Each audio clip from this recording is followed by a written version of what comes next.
maar ontelbare talentvolle spelers in actie kwamen.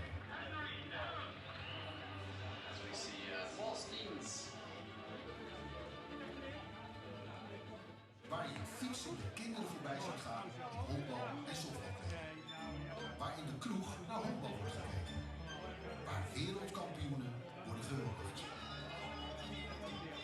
De stad waar het nationale honkbalstadion staat.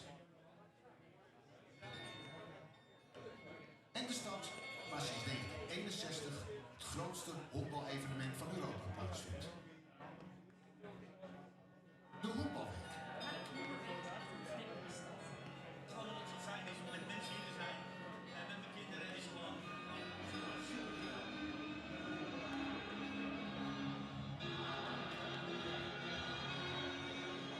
De stad die trots is op de band met de sport.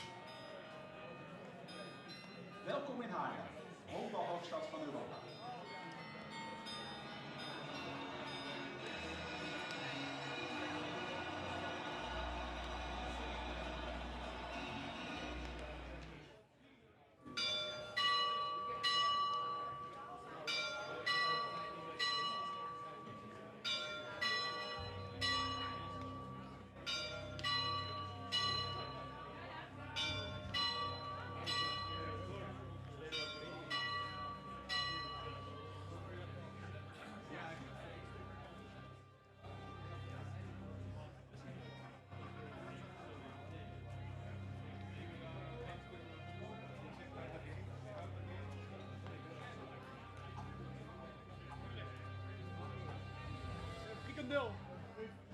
Frikandellen, Rickert, frikandellen.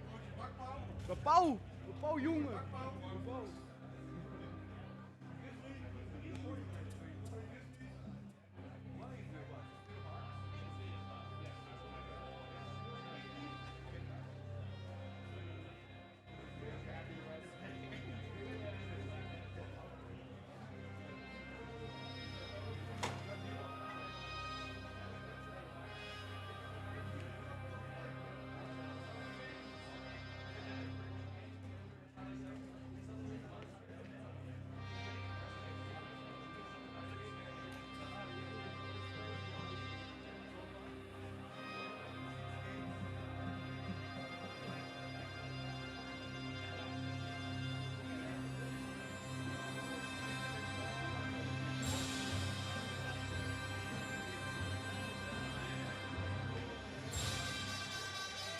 Dames en heren, jongens en meisjes, honkballiefhebbers, een zeer goedemorgen. Welkom in het Honkbalweek bij de wedstrijd van vanmorgen. Die gaat tussen Chinese Taipei en Italië.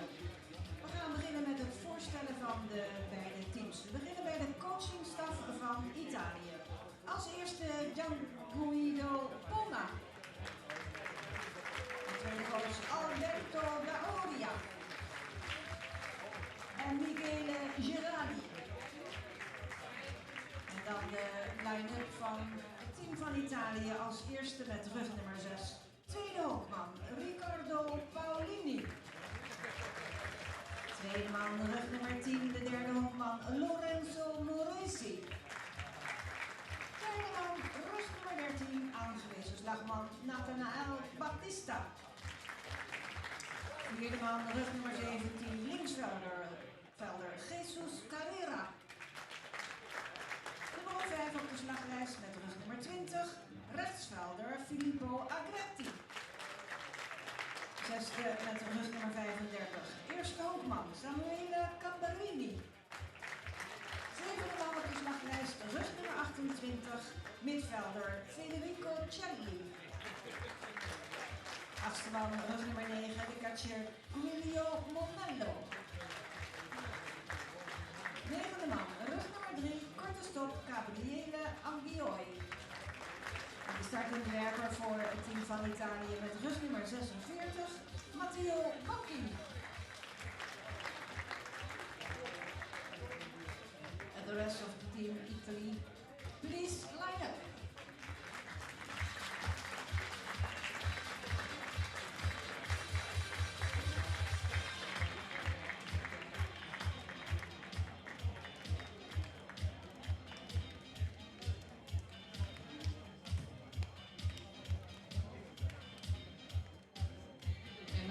stellen we nu aan u voor het team van Chinese Taipei. Wij beginnen met de coachingstaf.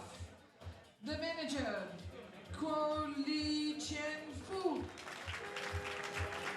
En zijn coaches, Chen Kai Fa, Xiao Chung Chi, Li Chi Yang en Lin Jung I. En dan gaan we nu naar de starting line-up van Chinese Taipei. De eerste man aan de slag met rug nummer 6, linksvelder Cheng Yun Wai. De tweede man in de line-up met rug nummer 35, Yang Min Yi. De derde man in de line-up met rug nummer 31, korte stok, Cheng Yu Qing. En als nummer 4 in de line-up met rug nummer 10, rechtsvelder Wang Boyu. Met rug nummer 77, de vijfde man in de line-up, midvelder Chen Chi-yu. En met rug nummer 42, de nummer 6 aan slag, derde honkman Chu Chun. De nummer 7 aan de slag met rug nummer 62, aangewezen slagman Fan Yu Chan. De nummer 8 aan de slag met rug nummer 96, eerste honkman Lai Chun. En de nummer 9 in de line-up met rug nummer 57, catcher Chu Wai Chi. En de startende werper voor Team Taipei met rug nummer 19, Wang Chi Han.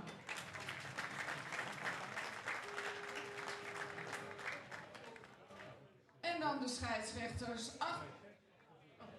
The rest of the team, please line up.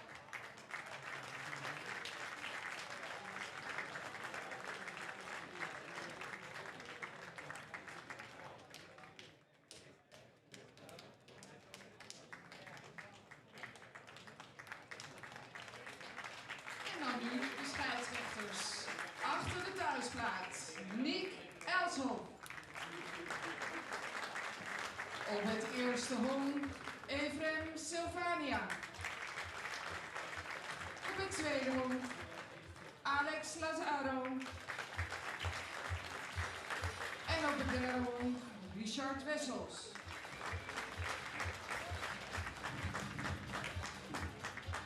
We verzoeken u te gaan staan voor de volksliederen. Om te beginnen het volkslied van Team Italië.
nu het volkslied van Chinese Taipei.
Ladies and gentlemen, boys and girls, welcome back to day 6 of the Haarlem Honkbalweek. My name is David Resnick.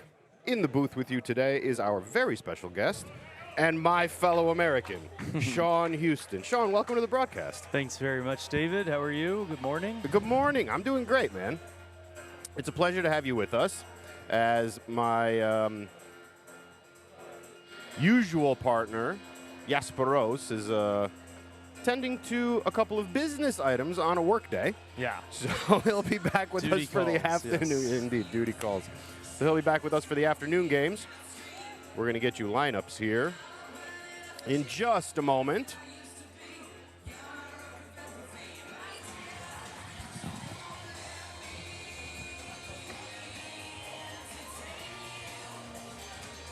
And we'll give you the defensive alignment for Chinese Taipei. At first base, it'll be Chun Lai. Second baseman, Min Yi Yang. The shortstop, Yu Ching Tseng. Playing third base this afternoon will be Chun Chu. In left field, it will be Yun Wei Zheng. The center fielder, Chi Yu Chen. The right fielder will be Bo Ryu Huang. And doing the designated hitting duties, it will be Yu Chuan Fan. John, you want to hit us with the starting batting order for the visiting Team Italia? Yeah, happy to do so. Batting first, playing second is Riccardo Palini. Batting second and playing third is Lorenzo Moresi. The DH today is Nathaniel Manoli Batista. He bats third. Batting fourth, playing left field is Jesus Carrera. Filippo Agretti is the right fielder. He bats fifth. Batting sixth, playing first base is Samuel Gambarini. Center fielder Federico Celli bats seventh, batting eighth. And doing the catching today is Jalio Monello. And the shortstop, batting ninth, rounding out the lineup, is Gabriella Angiolo. And the pitcher today for Team Italy is Matteo Bocci.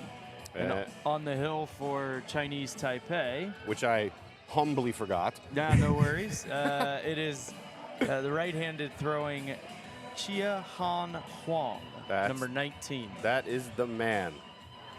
Have you seen him pitch yet in this tournament? We have not seen him pitch yet. So he comes in 0 innings pitched, 0 ERA. And we've kind of buried the lead a little bit here, David, but this is a very important game. I think inarguably the most important game of the day for the 3 contests today here at Honkbalweek. But this is essentially winner take all, winner go home for both of these teams. If you win, you advance to the playoffs, and if you lose, you don't. So yeah, stakes could hardly be any higher for Team Italy and Team Chinese Taipei today. Oh, there's no question about that. Game of the day Although we will have the top 2 teams, Kingdom of the Netherlands and Japan, this evening, 7:30 local time. Very exciting. That's going to be really exciting. But the stakes don't compare. Absolutely not. Yeah. It's a good way to kickstart the day. I'm happy to be here. Little, You seem very happy to be here. Yeah, very excited to be here. I was able to come on Sunday and caught the first game of the day on Sunday, which was this same Team Italy versus Team USA. It was a very exciting game. Started a little slowly, and then the bats woke up in the 6, 7, 8 innings. So yeah, sure did. excited to be here today. This is going to be fun. I was fortunate enough to be able to speak with both managers pre-game. You know, it's been a bit of a struggle for both teams so far in the tournament as Huang deals a first pitch fastball just off the outside part of the plate for ball 1. And both managers are kind of saying, you know, they're both young teams. Neither one had a super long time to prepare for the tournament. Of course, they're excited to be here. But they both said they feel like their teams came together at the right time. As Paulini grounds out to the second baseman for out number 1. But the stakes very clear to both sides, and of course, moving into that playoff round is the goal. Yeah, and yeah, you don't want to put too much pressure on things like this, but yeah, really both of these teams have a chance to kind of, oh, baseball behind the, there we go. Now we'll have a timeout. Second base umpire saw it. I thought the pitch was going to get thrown with the bat boy. Anyway, you know, both of these teams and their managers and respective lineups, I mean, they have a chance to basically salvage the whole tournament with a win here today. Like, it doesn't matter what happened the first few days. If you win today, you make the playoffs, right? So absolutely. Yeah, it's very exciting, especially with young teams like this, to really have something to play for here. Early games like this, it helps to get the teams kind of jazzed up a little bit. Yeah, I know everybody's going to be fired up, and the Italians specifically. Japan, in my personal opinion, despite how good the Kingdom has played so far, Japan has been the team of the tournament. Late on that fastball there. Yeah, Moresi was a little late, fouls that ball down the third base line. But this Italian team took Japan to the wire yesterday. Japan kind of busted the thing open in 7th or 8th inning, late in the ball game, but it was 2-2 for 4, 5, 6, 7 innings. So they're going to be feeling good. Moresi's having a very good tournament, at least stats-wise, hitting .333 and .845 OPS. Pretty good tournament so far for the left-handed hitter. Yeah, they've been swinging the bats well, the whole team. Yeah. He's been late on a couple of fastballs already, but interestingly enough, after getting ahead 0-2, Huang went to a slow breaking ball off the plate for ball, and he was late again on another fastball there. Let's see if he goes back to it. And again, a off-speed pitch outside. I'm not sure why he's even really bothering with that, with Moresi late on a couple of fastballs.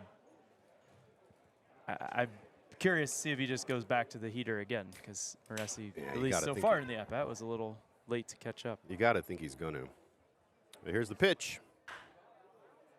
He was early on that one. He did, and yeah, and Moresi was early, so you can tell he's trying to get started a little early to make sure he can catch up to it. It looks like he's trying to make the adjustment. The third baseman is playing in even with the bag. Now he's backing up a few steps, so they're obviously Moresi runs well. The fastball is way outside, ball 3.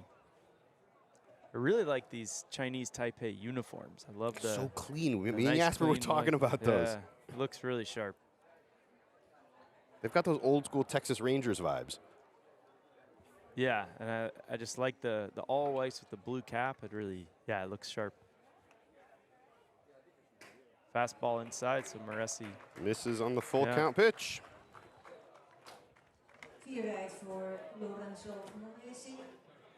Huang has to be kicking himself a little bit. Got ahead 0-2 very quickly, and then a few breaking balls outside. Moresi fouled a couple of fastballs off, and then Huang missed with 2 fastballs to put him on. And Moresi continues to have a nice tournament and gets on base yet again. Absolutely. Bump that OPS a little bit more. Yeah. So that'll bring up Nathaniel Batista de Jesus. Having an even better tournament. Mm-hmm. Look at that stat line. batting 400 with a 1.338 OPS. Big, tall, right-handed batter. You like to get on in front of And that's a not guy like that. Yeah. That's not a small sample size either. 10 at bats. 3 RBIs, 8 total bases. Fouls it off back towards the concessions. Moresi didn't have a very big lead over there at first base on that last pitch. No, I wouldn't say the Italians have been particularly aggressive on the base paths, although they have been smart.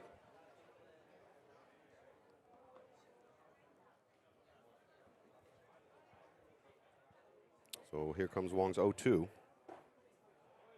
Tries to pull the string on him. They're going to check down first base. Did not go.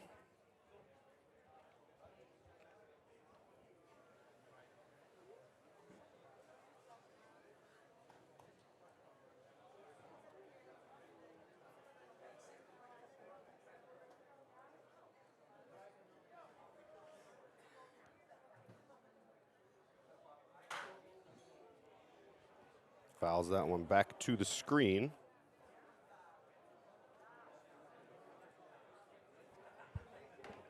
Beautiful day for baseball here, David. It's beautiful weather, kind of partly cloudy, but the sun peeking through. Can't ask for much more. I think. Really couldn't.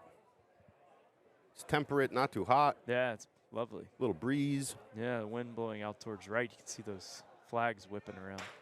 Runner goes. Throws in the breaking ball, grounded towards the shortstop. Can't come up with it cleanly. On to first. They'll get the lead. No, excuse me. They'll get Batista de Jesus. However, that's going to move Moresi to second base. So with 2 outs, the Italians will have a runner in scoring position. Yeah, Team Italy there put the runner in motion, and by doing so, eliminated the chance at the double play. I think, as you mentioned, the shortstop booted it at first. I don't know that they would have, necessarily gotten it anyway, but a very nice job with the hit and run there. Absolutely. So that's going to bring up Jesus Carrera.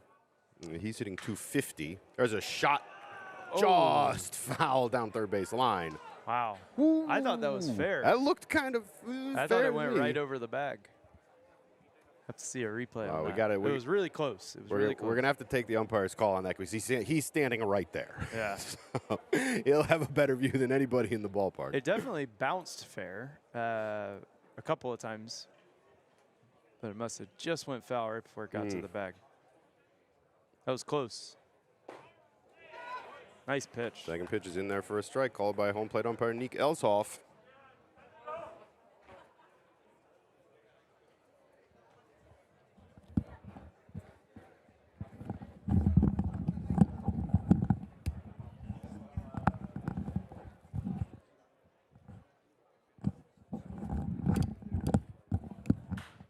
Slaps that one down third base, foul out of play. So we'll do it again at 0-2. 1 on, 2 down.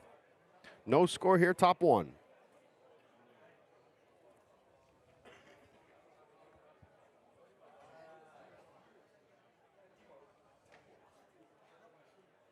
Long sets, deals all the way to the backstop. Couldn't snap off the breaking ball, so that's going to push the runner to third. He's going to make a turn. He thought about it. Thought he might try to go.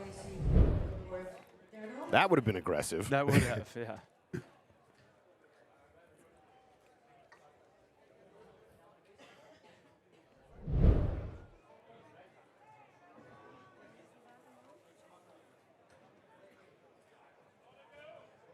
And Huang's gotten ahead of most of these hitters, but then he's had to throw more pitches, I think, than he would like to ultimately retire the Italian hitters. Big lead off third base. Yeah, he's playing with him, dancing a bit. Yep. He threw him the fastball. That's going to get foul. Chasing down. Oh, barely fell. Super play by the left fielder. Made a diving effort. The wind kind of started to push that thing back into fair territory. Yeah, he overran it, actually. It landed much sure closer did. to the line than I think you or I or certainly the left fielder thought. It actually ended up landing behind him. just foul. Yeah, we've been talking about this the whole tournament, and this ballpark is notorious for the wind kind of whipping around up there. Oh, they called a balk. Oh, and we have a balk call. So that's going to plate the first run of the game. And out comes the Chinese Taipei manager and translator. Yeah, and the home plate umpire and the third base umpire are now talking, and it looks like they're going to call the manager for Team Italy back out. So they're discussing to see what's going to be the ultimate decision here. Oh, they're sending him back to third. So now no balk call, so they're going to call it off. Yeah. I don't know who called the balk. I don't know if it was the third base umpire, I assume. But I like the fact that the home plate umpire and the third base umpire came together to talk about it. So that's the double balk. They've balked on the balk. Yeah, that's right.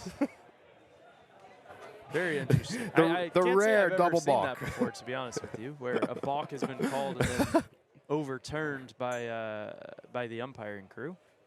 But yeah. Well, welcome to Honkbalweek Haarlem, Yeah, where we very see things we've never seen before.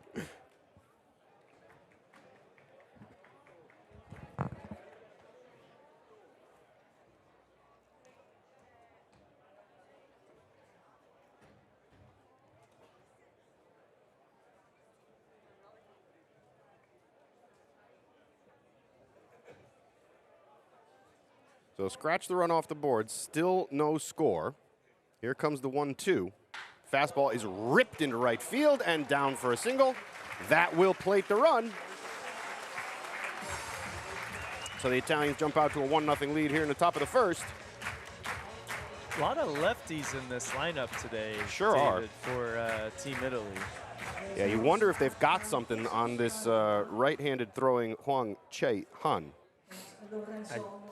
If I'm not mistaken, the only right-handed batter so far was Bautista, who grounded out to the shortstop. But everybody else hitting from the left side, though it does look like Gambarini in the on-deck circle is a right-handed batter. But he is. And a lot of lefties at the top of the lineup, and so far it's working out.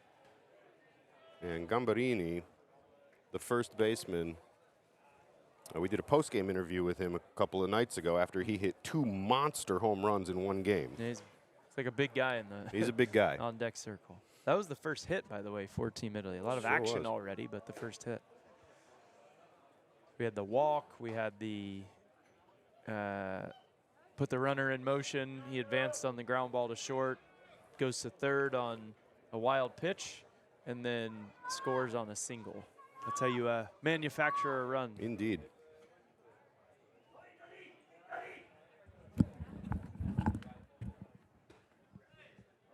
Fastball called a strike there, 1-1 against Agretti.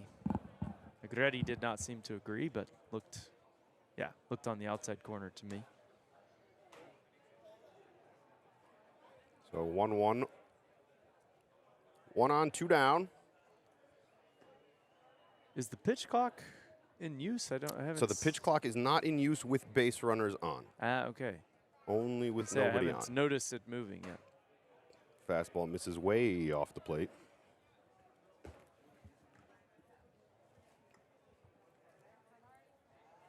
It's already, I think, 25 or 26 pitches now for Huang. 26, yeah. He's getting up there already. Almost got him leaning at first. That was a very quick move, but the runner rather, was barely off of first, but he almost caught him napping.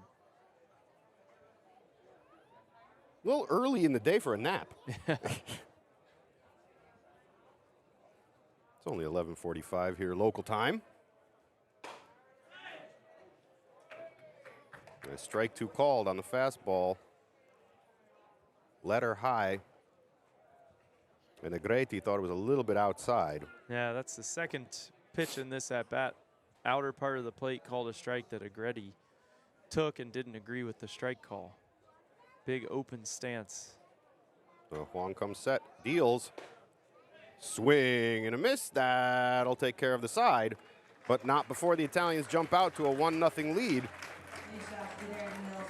So it'll be Chinese Taipei coming up for their first hacks of the ball game, and we will return with you shortly.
In de gelijkmakende eerste slagbeurt komt voor Chinese Taipei aan de slag.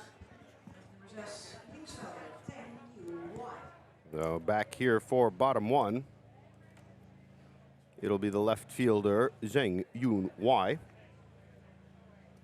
Hitting leadoff for Chinese Taipei, shows bunt.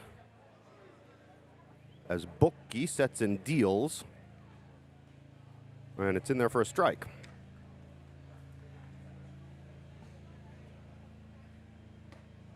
Throws the spinner on the outside corner. Nicks that part of the plate, so he's ahead in the count 0-2.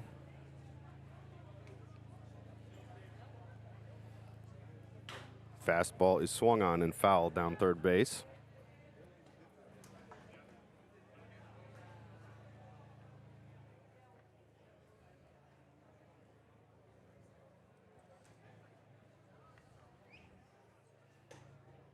Yeah, tried to snap that one off again, but sailed on him a little bit.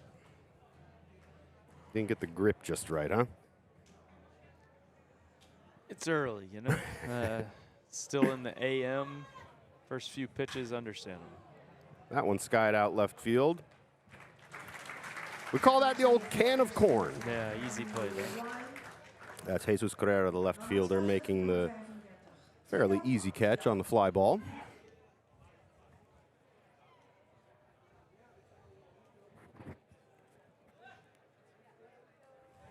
Zhang passing on some intel to Yang, the next hitter there, as he makes his way back to the dugout about what he saw from the first few pitches there from Bokki. As you do. Yeah. And have all the, you know, analytics and scouting and intel you could ever want or need, but nothing compares. Nothing compares to actually seeing a few pitches, you know, there at the dish. No question about that.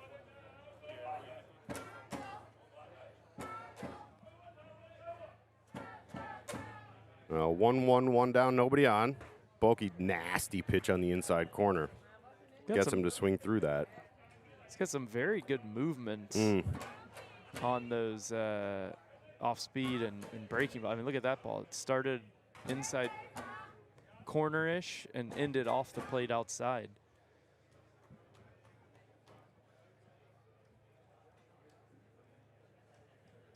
Now 2-2, here comes the pitch. Fastball. Wow. Where was that pitch, though? That looked like they appealed down to first on the swing, but I thought the pitch was right down the middle, I thought. Wow. You saw the catcher, Monello, kind of looked at his dugout as if to say, where the heck did that miss? And now the 3-2, which was definitely further outside, called a strike. So a makeup call, I guess. Yeah. What did you think, David? Who knows, man? Yeah. I guess you get the same result, one more pitch. Yeah, exactly. Yeah, no harm, no foul, but that was interesting. Can only do what you can do. Well, he throws him that breaking ball in there, strike one. This is Cheng Yu Ching. That's a really sharp breaking ball. Yeah, sure is. By Bokki. Bocci? What do you think? Bokki. I assure you of that from my time in Italy. Okay, there you go.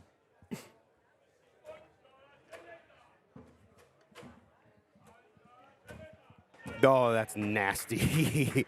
He throws him that back foot slider. No chance. Swings over the top. 1-2-3 go Chinese Taipei. The Italians will be coming back up. It will be 6-7-8.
van Samuele Gamberini.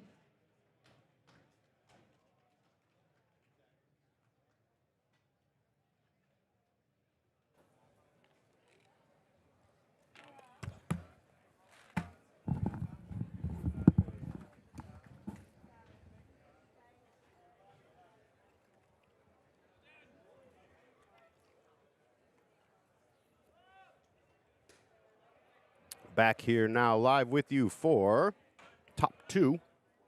It's Samuele Gamberini hitting .308 with a 1.077 OPS. He of the 2 home run game 2 days ago. And he'll shoot that one out towards fairly deep center field. But the center fielder Chen Chi-Yu is under it and makes the play. And I can confirm, after speaking with the Italian players, that a 2 home run game is indeed considered a double espresso. I like it. That's awesome. That's official. You could tell he's got a pretty powerful bat. He got underneath of that one. You could hear it kind of off the end of the bat a little bit, and he still hit it to kind of medium depth straightaway center. He's For got sure. Some significant power. He's got pop in that bat, no question about it. That brings up the center fielder Federico Celli. Team Chinese Taipei does have someone warming in the bullpen already, the lefty. I'm not sure if he's just, getting in some side work, or if perhaps when we go back to the top of the order with all those lefties again, maybe get a new pitcher. Yeah, the starting pitcher for Taipei, Huang, is already on 31 pitches. So maybe it's more preparatory. Yeah. That's the lefty number 46, Chin. It's not like he's been getting smacked around so far. No, he's only given up 1 hit. He's throwing a lot of pitches. Yeah. And they do have the run on the board, but and as we talked about at the beginning, pitch it's the pitch count, but I think also this is, win or go home, right? Sure. Pull out all the stops. It's kind of like an elimination game, and game 7 in the MLB or something.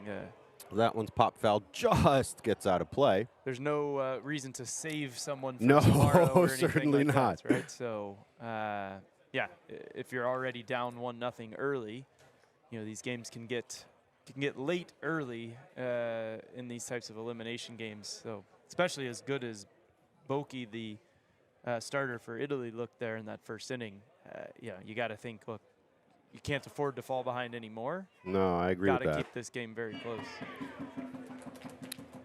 Well, he strikes out Celli. So working a little bit quicker here in the second. 2 down, that's going to bring up the catcher, Giulio Monello. Games like this are really interesting for me because Huang, the starter for Chinese Taipei, basically, you can't say every pitch, but it seems like all of the outs and the strikes he's recorded have been on the fastball.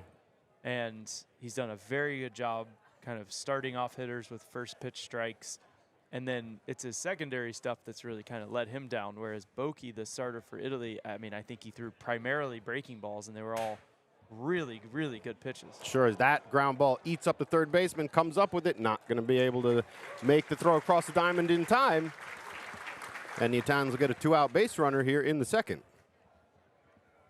Yeah, it's always very interesting to see the different styles and, how the opposing lineups and opposing managers will, kind of adjust to that. It's very interesting.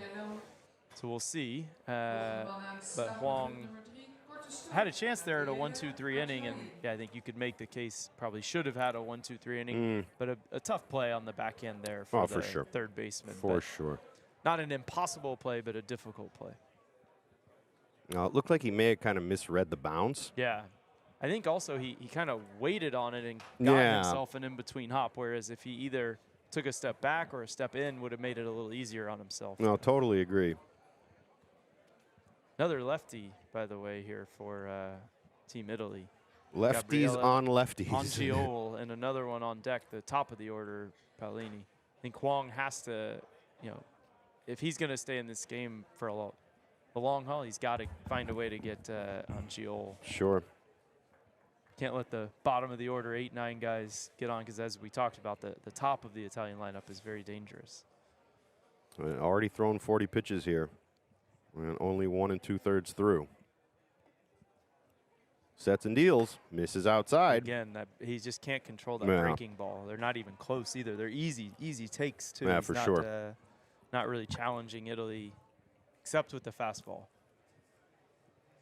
Well, once they get that thing timed up, it's going to be a problem.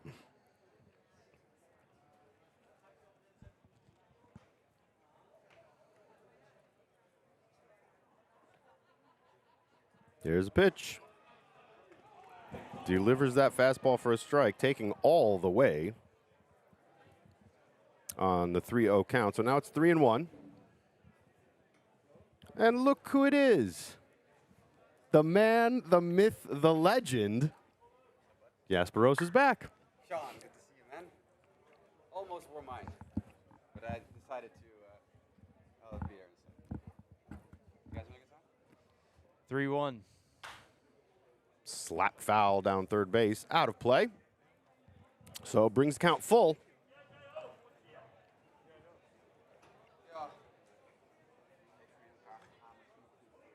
This is a really, really big pitch and a big batter here for Huang. He was behind 3-0, couple of fastballs. He gets the count full. Number 9 hitter. He just has to find a way to Yeah, you got to get him. get an out here.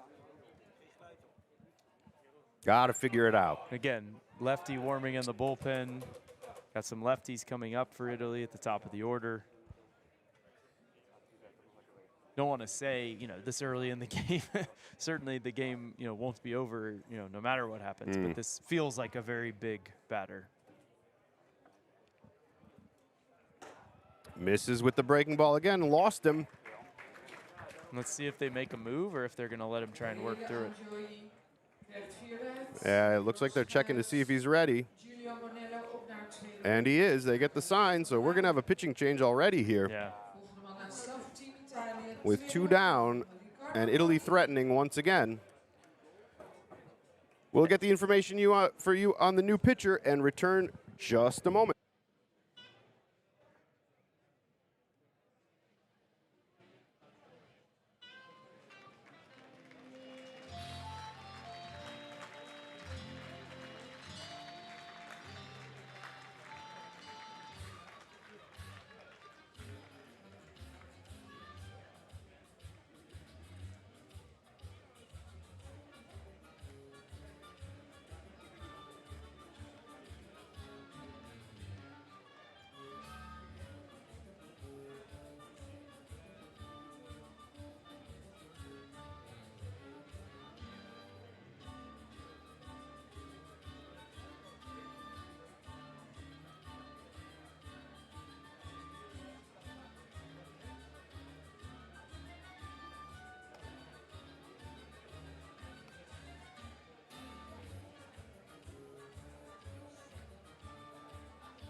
Op de heuvel bij het Chinese Taipei is Han vervangen door Chen Ping Hong met rugnummer 46. Zoals gezegd, de man aan de slag met The new pitcher for Chinese Taipei is the left-hander, number 46, Chen Ping Hong. And he's going to face the top of the batting order for Team Italy. Riccardo Paolini. So strategically, Chinese Taipei had a lefty ready to go just for this particular situation. They were hoping they would probably start the 3rd inning with this, but unfortunately for them, Huang could not get out the number 9 hitter. So of course. A little earlier than they had hoped, but here we are.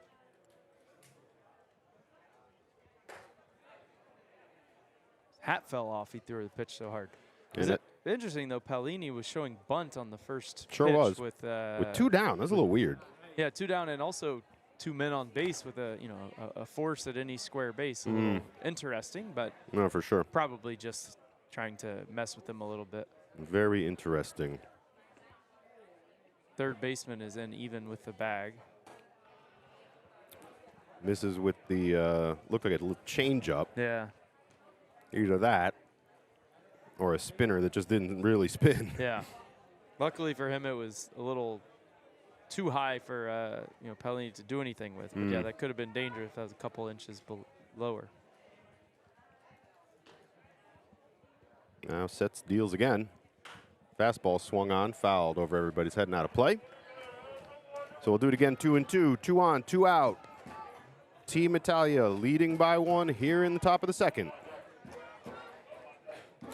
In what is essentially a knockout game. However, the loser of this game will play again tomorrow. Tomorrow or the following day in the consolation game. So 1 more game for the losing team, no matter what. But in terms of putting yourself in an opportunity to win the tournament, this is the one. Got 198 people watching the Love stream right that. now, and a lot of At noon. At noon here. Who knows what time it is wherever everyone listening is, but a lot of comments in Chinese in the chat. So thank you all. Ni hao. Can someone in the chat tell us what time it is in Taiwan right now? I'd love to know. Just going to check that runner over at second. I can look it up.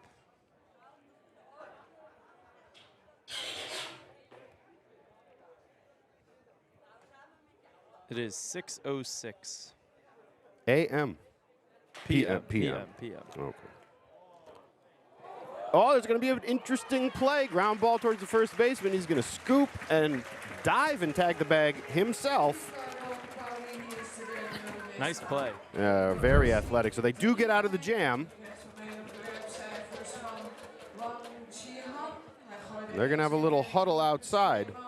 They've thrown a lot of pitches, David, but Yeah. they're through 2 innings and they've only allowed 1 run. So now, if you're Chinese Taipei team, you've just basically kind of hit the reset button. Look, Yeah. you got through 2 innings, only 1 run allowed. Now let's try and get something going with the bats. So 1 run on just 2 hits. Yeah, it's been a lot of action. It's been a slow game because there's been so many pitches and 3 walks already, passed ball. It's just been a lot, but yeah, really, all in all, you get through 2 innings with 1 run allowed. Certainly could have been a lot worse. Absolutely. Take a quick break. We'll be right back.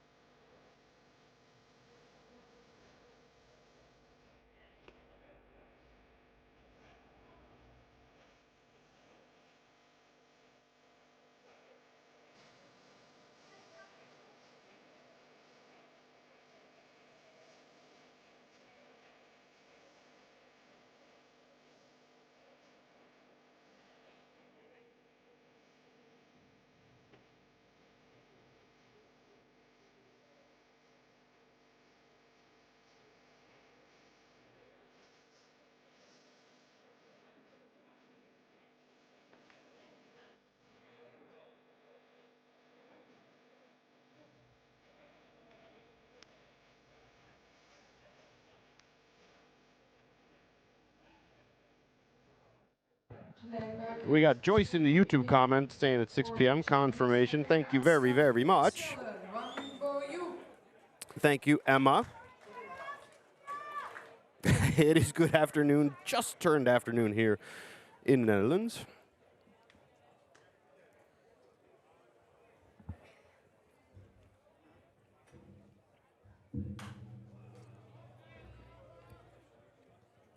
First pitch swinging there for Huang, the right fielder for Chinese Taipei. 4, 5, 6 due up here in the bottom half of the second inning. As Mateo Bocchi deals, there's going to be a shot towards the shortstop. Oh, throws a little bit up the first base line, but nice play by Gambarini there to come off the bag and get the throw and then easily tag out the runner. Could have been dangerous there.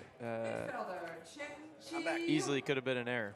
Ladies and gentlemen, it's been real. It's been fun. Was it all real fun? Of course it was. I'm going to hand things back over now to Jasper Roos, who's going to carry you through the rest of this one, and I will be back with you guys this evening. David, Joy, we'll see you later. Hey, Sean. Jasper, good afternoon. How's things, buddy? Going well, thanks. How are you? I'm glad to see your face around here. Yeah, same. It's been a while. Yes. Owen won the count to Chen, the left-handed hitting number 5 hitter today for Chinese Taipei. Fastball outside, 1-1 the count now. Boki has retired all 4 batters he's faced so far. Now the 1-1 is sprayed foul, left side out of play, 1-2. So Jasper missed the very start of the game, but he's here now. So those of you been used to listening to Jasper, even just for this tournament or many tournaments in the past, he's back, don't worry. It's the 1-2 way inside. 2 balls, 2 strikes. Trying to catch up to everything that I missed so far today. Yeah, it was kind of a slow-moving game to this point. A lot of pitches thrown by Chinese Taipei already. I think more than 50 in the first couple of innings. Great play by a fan in the stands down the left side. You hear the applause. What are the odds? There's not a lot of people in the stands so far today, and you can catch a foul ball anyway. It's amazing. Oh, a nice play. Little chopper towards short. Shortstop has it, fires the first in time. So back-to-back ground outs to short, and that'll bring up the 6-hitter, Chun. Chun batting 167 on the tournament so far. Not a lot of success just yet. He's supposed to be one of the power hitters on this team, I've been told. As we get another clock violation. On the batter? Or on the batter, that's yes. That's what I thought, yeah. Had 2 yesterday for Tyree Kemp of Kingdom. Okay. For his first 2 at-bats of the game, he got pitch clock violations. I wasn't fully up to speed on everything, so David was telling me when the runners are on base, the clock is basically turned off. Correct, okay. Yes. They don't want to have runners be able to time pitchers using the pitch clock. That looks like a strike there, but called a ball 2-0.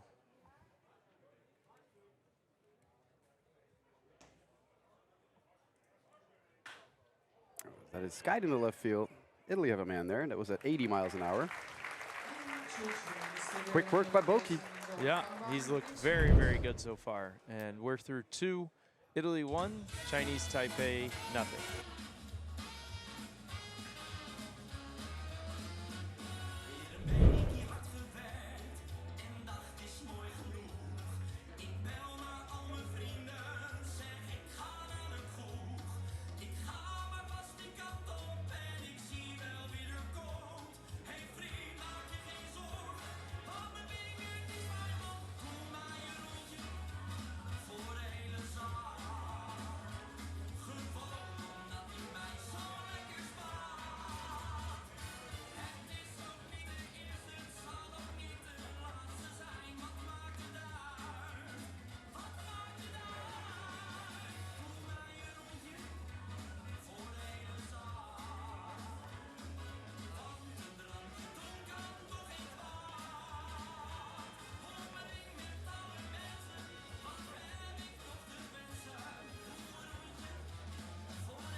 We start the 3rd inning here today.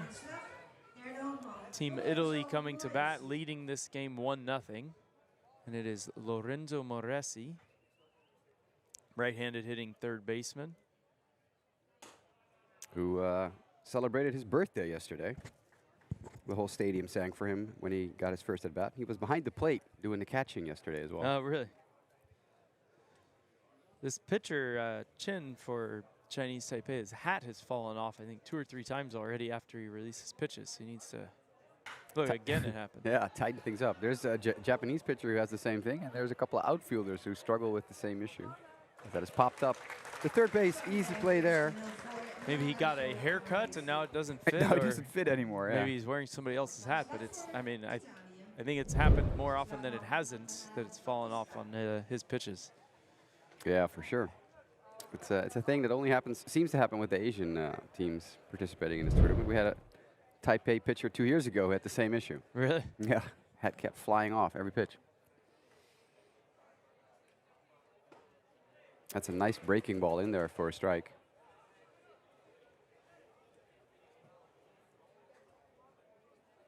As Nathaniel Batista steps in, the slugging outfielder, DHing today. Couldn't hold back. He's at 364 for the tournament, making some solid contact. He's been on base a lot.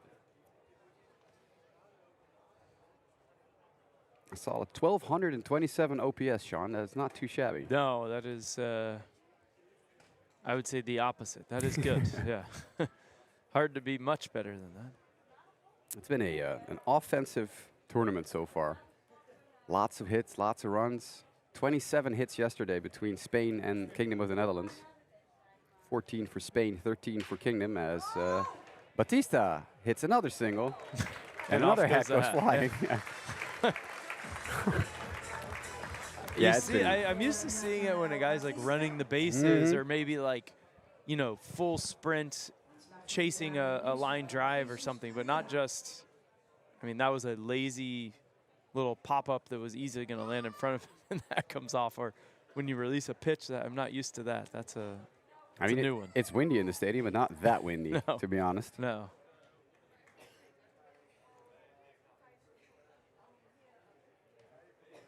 Solid lead over at first, and Carrera Lopez at the plate now. Takes a pitch high for a ball. Yeah, David and I were talking a little bit earlier, but I know you had some weather issues earlier in the tournament, and I don't want to, you know, jinx anything, but today looks very nice and decent forecast tomorrow and Friday as well. So hopefully we'll have a very nice final few days of Honkbalweek 2024. Level of play has certainly been very, very encouraging. Very fun games to watch. Offensive outburst. Yesterday, the ball was just flying. All games yesterday, it was just an onslaught. 26, 27 hits between two teams. Oh, wow. Multiple times. Italy, of course, trouncing Spain 2 days ago, 10-3. As that ball is grounded to first base. They go to second for one, and they will not get Carrera at first. Nice job to get the lead runner there, though.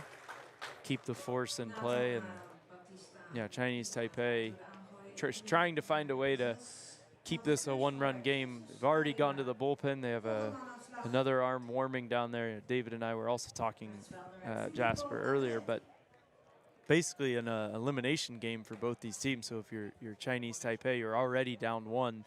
You've just got to find a way to keep it one and hope your bats can do something against Boki here as the game goes along.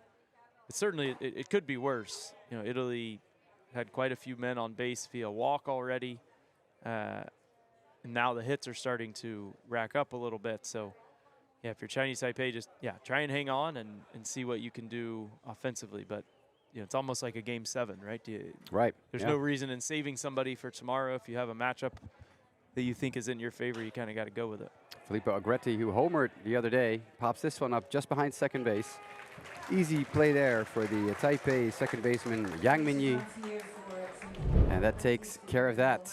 We head to the bottom of the third inning. Taipei looking for their first base hit.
naar de derde slagbeurt. Komt voor Chinese Taipei aan de slag.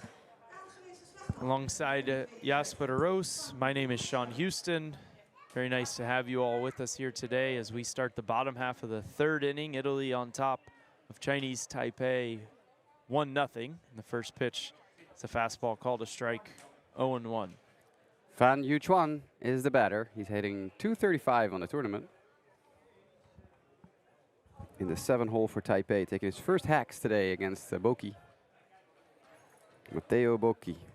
It's been 6 up, 6 down so far for Boki. He's worked quickly and made pretty quick work so far of this lineup for Chinese Taipei.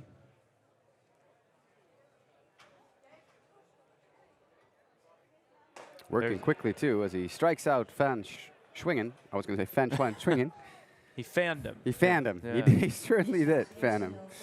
That was another beautiful breaking ball there from Boki. That's a great pun, by the way, Sean. I applaud you for that. He fanned him. Love it. Dankjewel. There's a guy on Italy. I don't know if David told you about it. He's not playing just at this point, I think. Let me see. No, he's not in the lineup.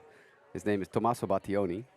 We call him Tommy Bats. Yeah, exactly. But the other day he bunted, so he was Tommy Buntioni. There you go. We're all about the puns here in the booth. Absolutely.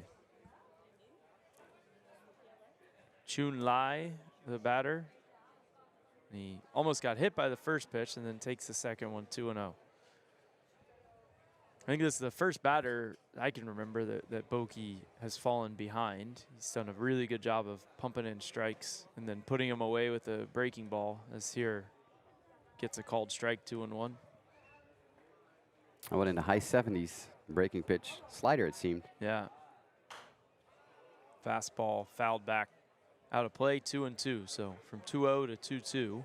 That's a 10-mile-an-hour difference between those two pitches. In the high 70s for the slider, getting back into the at-bat, and then a fastball at 87.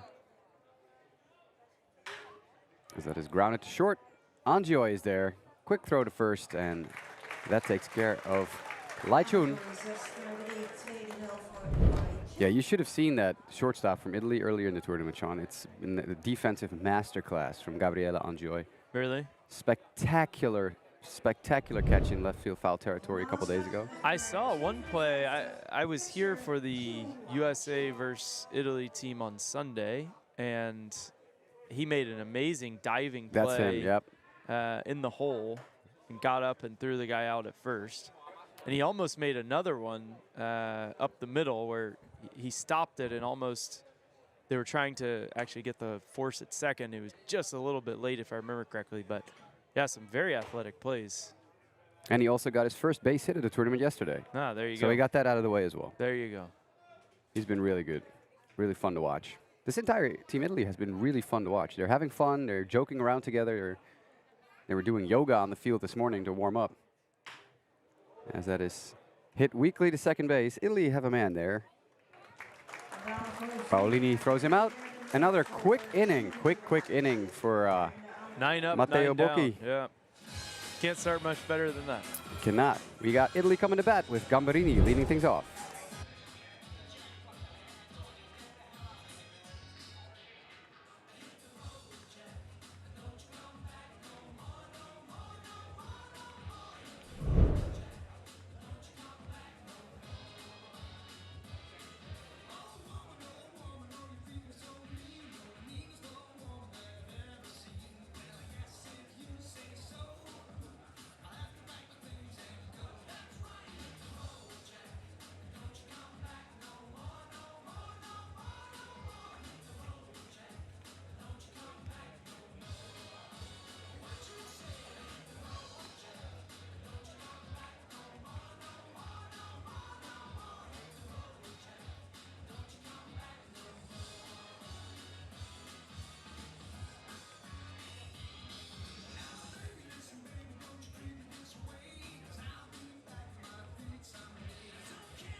We start the 4th inning today. Italy on top 1-0. The first pitch is drilled into center straight away, sending the center fielder way back. He's still going back. It's off the warning track, and that'll be extra bases. So Sammy Shrimp with a double. Sammy Shrimps with a Langostino more than a Gambarini. Ooh, you know your shellfish. That's the big one, right? Yeah, it That's is. the big shrimp. It is, yeah. You know your shrimp. Indeed. So Gambarini is at second with a leadoff double, and that'll bring up Federico Celli.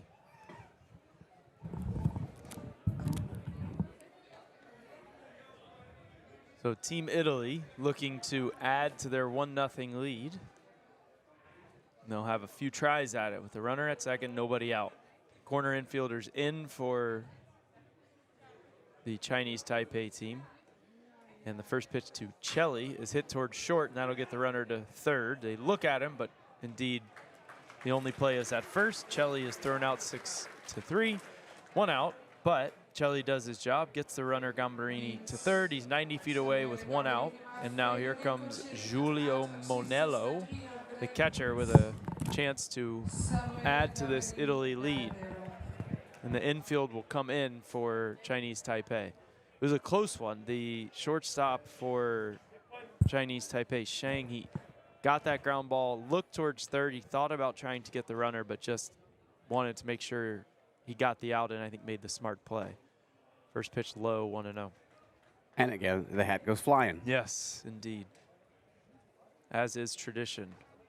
The right-hander warming now in the bullpen for Chinese Taipei. That's number 1, Liu. 1-0 the count. Pitch outside. 2 balls, no strikes. That one at 86-ish miles an hour. Had some nice late movement, but it was moving into the other batter's box.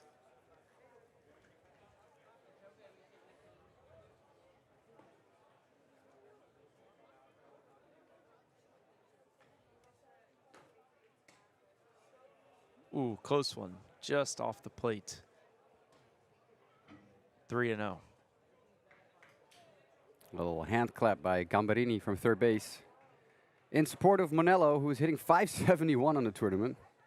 Jeez. Pretty successful. Not bad for your 8-hitter. Right? An 1196 OPS as well. And Monello walks. Yeah, not even close. So 4-pitch walk, and that'll put runners at the corners now with 1 out, and it'll bring up the 9-hitter Angioi. Is that how you pronounce it? That is correct, yes. But for Chinese Taipei now, you know, a chance to turn 2 on a hard hit ground ball and maybe get out of this with no damage being done. So if you're Angioi, you have to find a way to, you know, just lift a fly ball to the outfield and bring in that runner from third. That walk to Monello could have been by design because, like we pointed out, the guy's hitting .571 in the tournament or something like that with like a 1200 OPS, whereas Gabriele Angioi, who bunts it in the air, and that is not what you want to see. Yeah, not ideal. We were raving about his glove last half inning, and now here, unfortunately for him, he's unable to get the bunt down. Yeah, pops it right up, easy play for the catcher, and yeah, now Chinese Taipei is any old out away from getting out of the inning. That's what a 277 OPS on a tournament will do to you. That's right. That's why I was thinking maybe it's by design. They walk Monello. Yeah, they pitched around him. Angioi, not been a very successful tournament for him with the bat, as evidenced here by a weak bunt pop-out. Top of the order for Italy now, though. Still an opportunity here. Lefty against lefty, and that pitch looked outside, and the batter, Paolini, points out there to say that was not a strike. And I thought it was a little outside myself, but called a ball, or excuse me, called a strike. Yeah, he's not happy with that. No. Needs some time to regroup.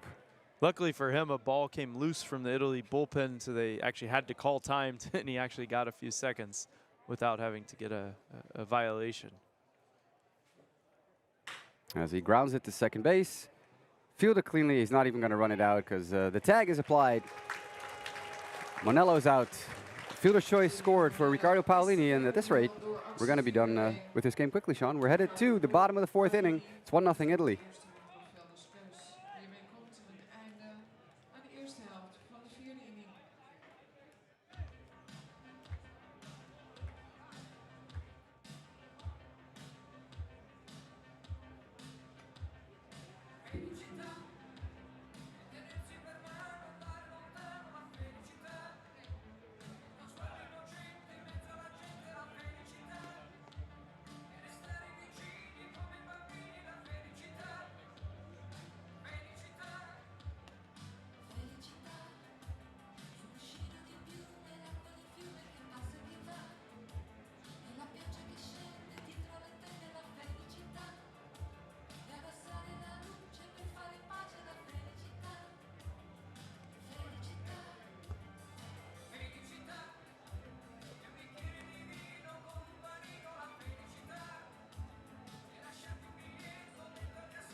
gaan naar de kop van de line-up van Chinese Taipei. Aanslag linksvelder Jong.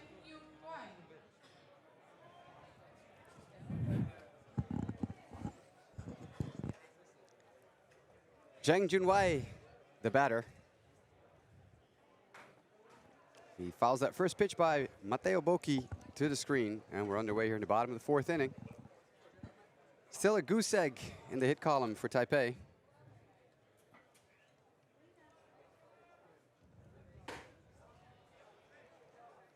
Big swing and a miss.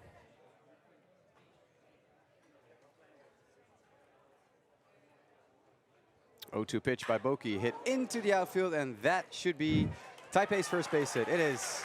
And he's heading to second as that ball is bobbled by Federico Celli in center field. Good job reading that play by Junwei Zhang. And Celli, I'll tell you this, Sean, not having his best tournament ever. No.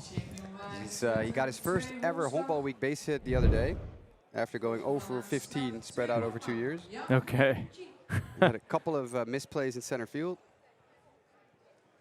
Not having the very best of Honkbalweeks for him.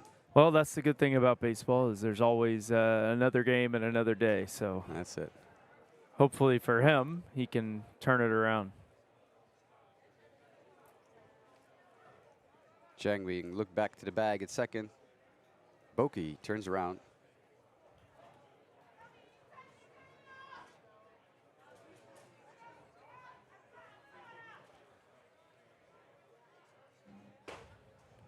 As that pitch in there for a strike.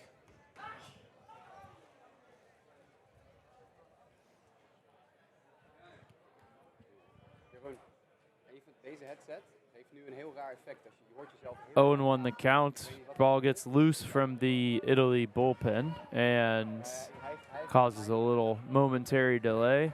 Bat boy retrieves it, and now we're back in business. Righty versus righty.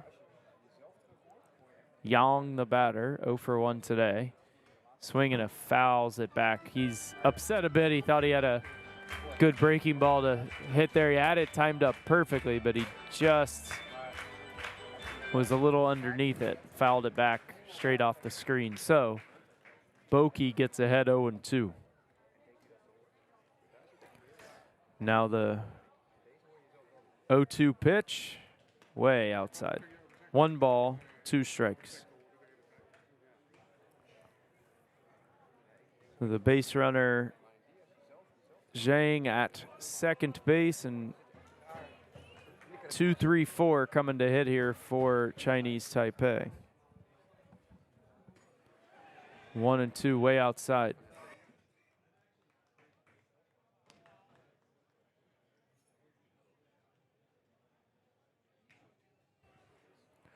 Two balls, 2 strikes the count.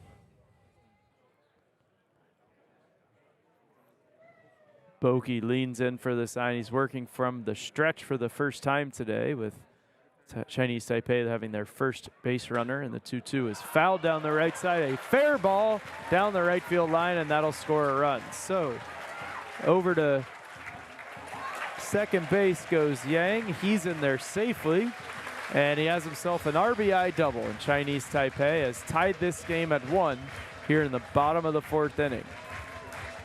So back-to-back doubles to start the bottom of the 4th for Chinese Taipei.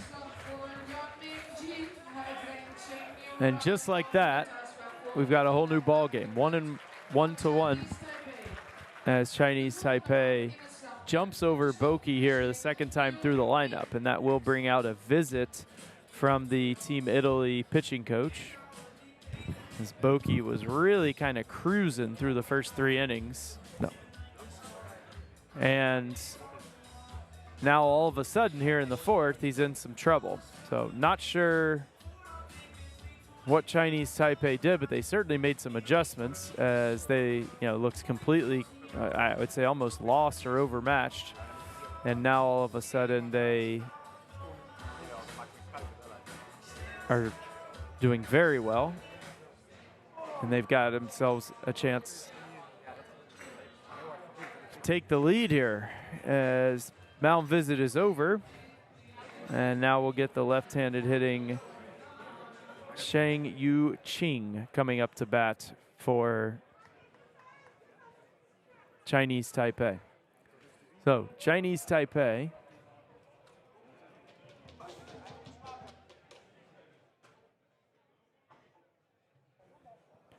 as they look the runner back towards second base.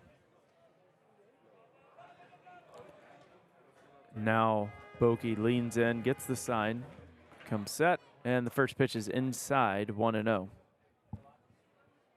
1 ball, no strikes to count to Shang, with Huang and Chen coming up.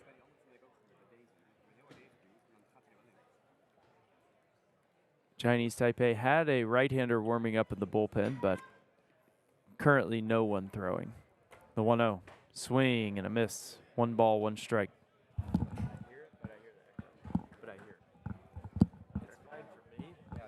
1-1 the count.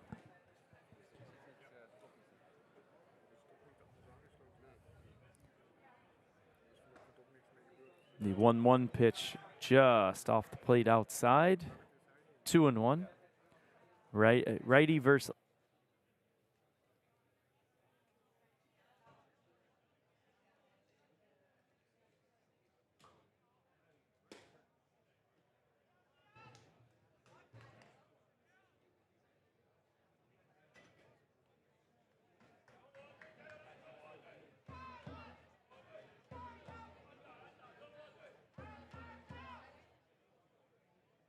The 1-1 pitch, way inside, almost hit him. 2-1. Oh, excuse me. The 3-1 pitch inside, almost hit him. And that'll put runners at first and second on the walk. And all of a sudden, 3 straight have reached for Team Italy here to begin the bottom half of, for Team Chinese Taipei to begin the bottom half of the 4th inning. So the top 3 in the order do their job, and now it's up to that middle part to try and break things open for Chinese Taipei as Honkbalweek comes to bat. Right-handed hitting right fielder, 0 for 1 today. Again, Boki, the starter for Team Italy, 9 up, 9 down to start this game. As the runners go, ground ball to third, and they go to second. They do not get him, and the throw to first is way high. That's an error. Everybody's safe. Everybody advances. A run scores, and to second and third goes Sang and Huang, and just like that, Chinese Taipei has their first lead of the game. It's 2-1. So very smart decision to put the runners in motion. A hit and run there with nobody out, runners at first and second, chopper to third. The third baseman went to second to try and get the force out there, but the throw was not in time. With the runner, being in motion, he beat it.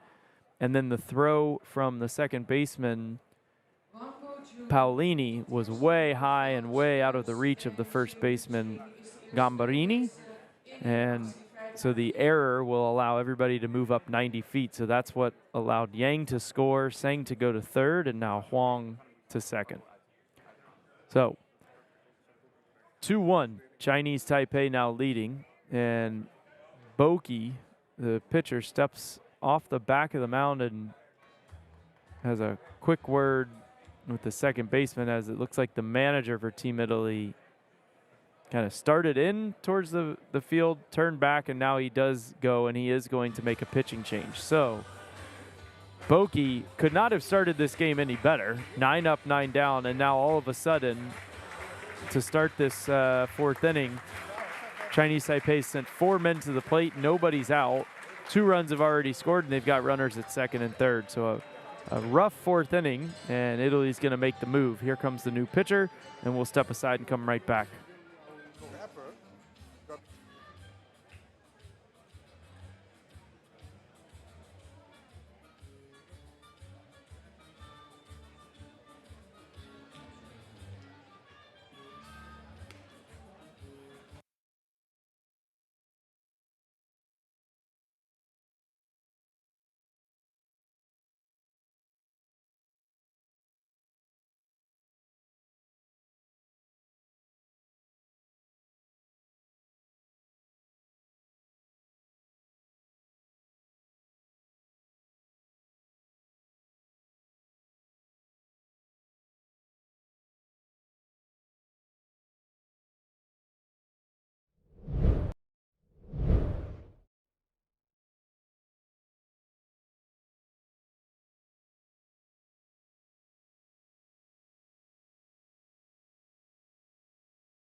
All right.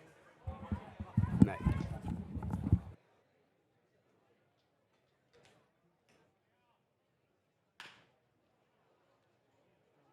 Play.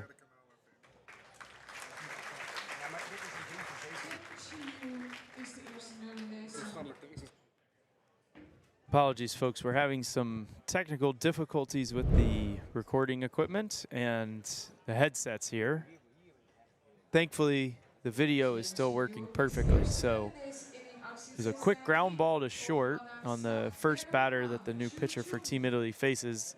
And with the infield in, run does not score. They retire the batter, and there's now 1 out. Runner still at second and third for Chu Chun. The lefty comes set. The pitch breaking ball way high, 1-0. So the new pitcher is the lefty Andretta. Andretta wears number 27.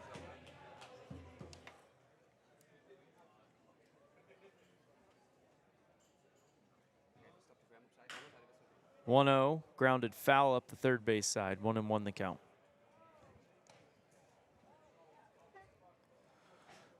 I believe everyone can still hear me, hopefully.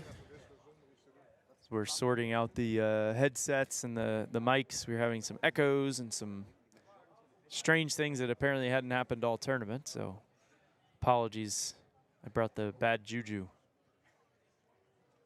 1-1 the count.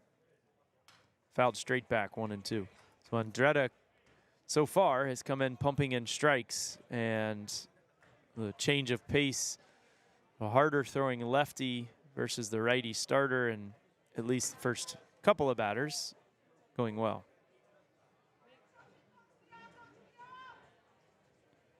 One ball, 2 strikes. And the pitch, low and outside. 2-2.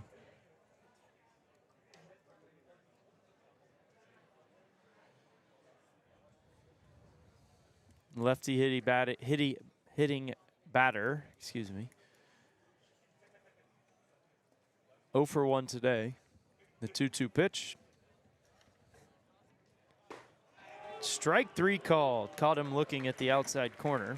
And that's 2 outs. So Andretta, ground ball to short, then a strikeout. Comes out of the bullpen with runners at second and third. And so far he's done exactly what Team Italy was hoping he would do. And he's kept those 2 inherited runners at second and third. And now with 2 down, it will be up to Fan Yu Chuan to try and extend this Chinese Taipei lead. Fan struck out his first time up today. Andretta comes set in the pitch. Inside, a good take by Fan, 1-0.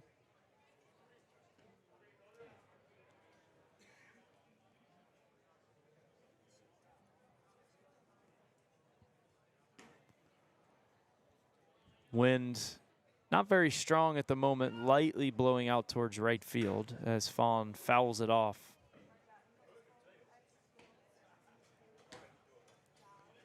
One and one the count.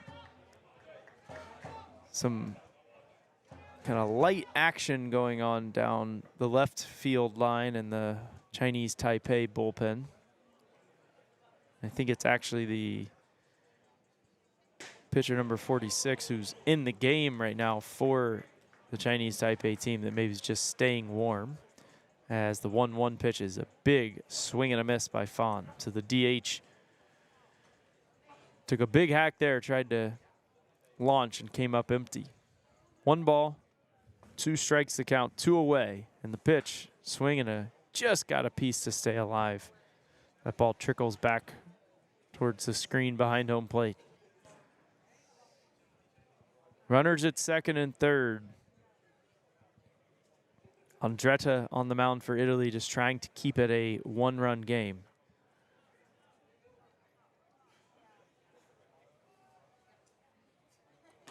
Swing and a soft grounder to second that should end the inning.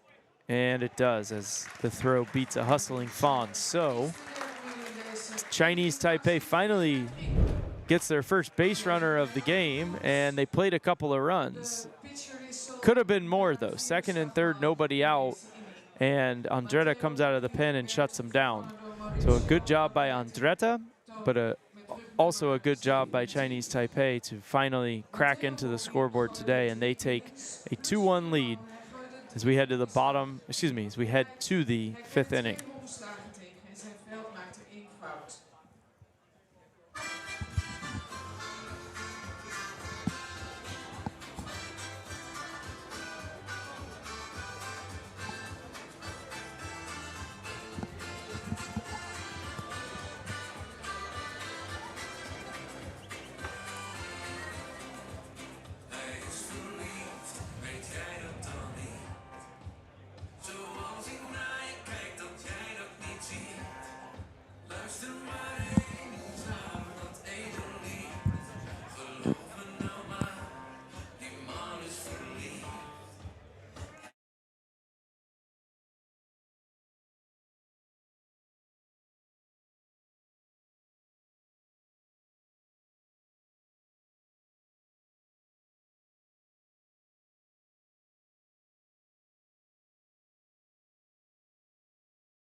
Okay. Yep. That works. That works normally.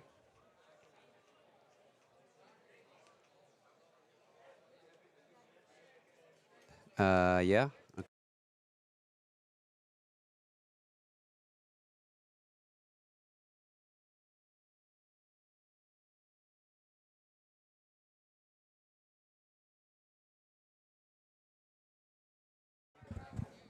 Check, check. This one doesn't work at all. Really? This one Oh, does. it's not turned on. Oh, there you go. But still, nothing. No, nothing. Nothing. Nothing. Nope. Nothing at all. Let's try the. Well, hold on. Oh, that was 3. Sorry. Oh, was that 3? Oh, here we go. That explains everything. And yep, that one works. This one has the weird effect, though. This is the broken one.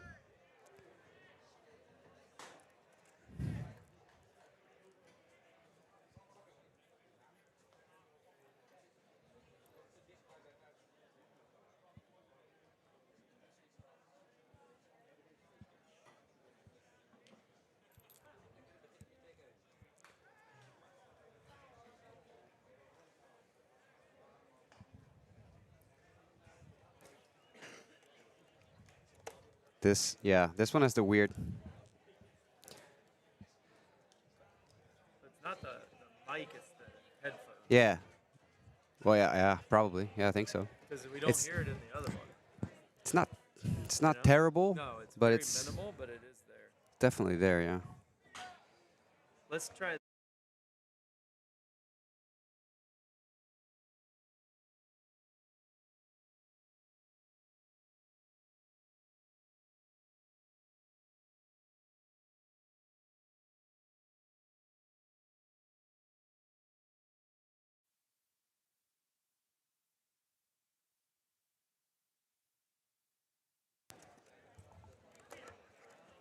There you go. Okay. Check, check. Yeah. This one, it's better, I think. Yeah. Still sounds a little off, but not as bad as it was.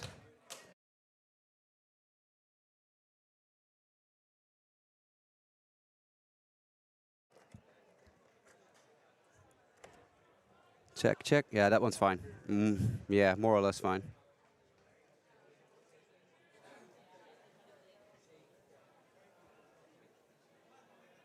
We do need a USB 1. Okay. This is fine. We'll leave it on 4 mics for now. Just I don't need it for anything else. So. Deze drie staat voor Federico Jeroen. Na de eerste helft van inning nummer 5. Oops.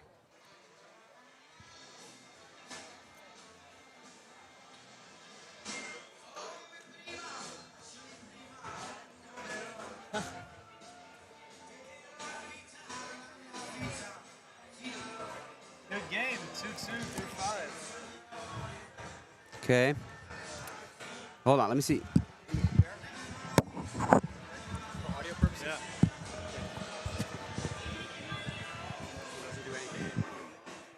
I'm muted. Check, check. Hello, hello, hello, hello. And we have something. There's something going on, Sean. Yeah. There's something here. Sounds fine to me. And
I haven't seen much of it. 5-5, or excuse me, 2-2 through 5 innings. So all of that, we were gone for about an inning or so. Apologies, but we are back, and in the top of this 5th inning, Italy scored a run.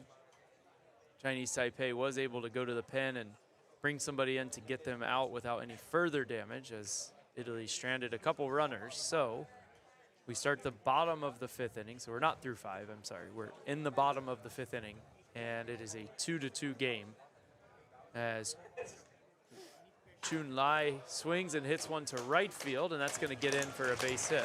Play it off of a hop, does the right fielder Agredi, fires it in, and lead-off single to kickstart things here in the bottom of the 5th inning. That'll bring up the 9-hitter, the catcher, Chu Wai Che.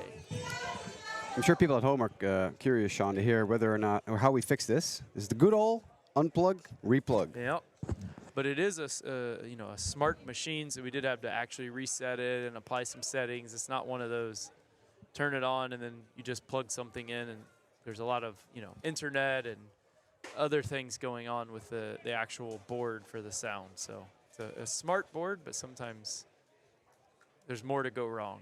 Smart boards can be dumb too sometimes. Yeah, it just means more things can break, basically. That's it. I think it's fixed. Sounds okay, at least through my headset. Yeah, for me too. Hopefully for the people at home too, you can hear us normally. If not, please let us know in the chat. Did David turn his chat on?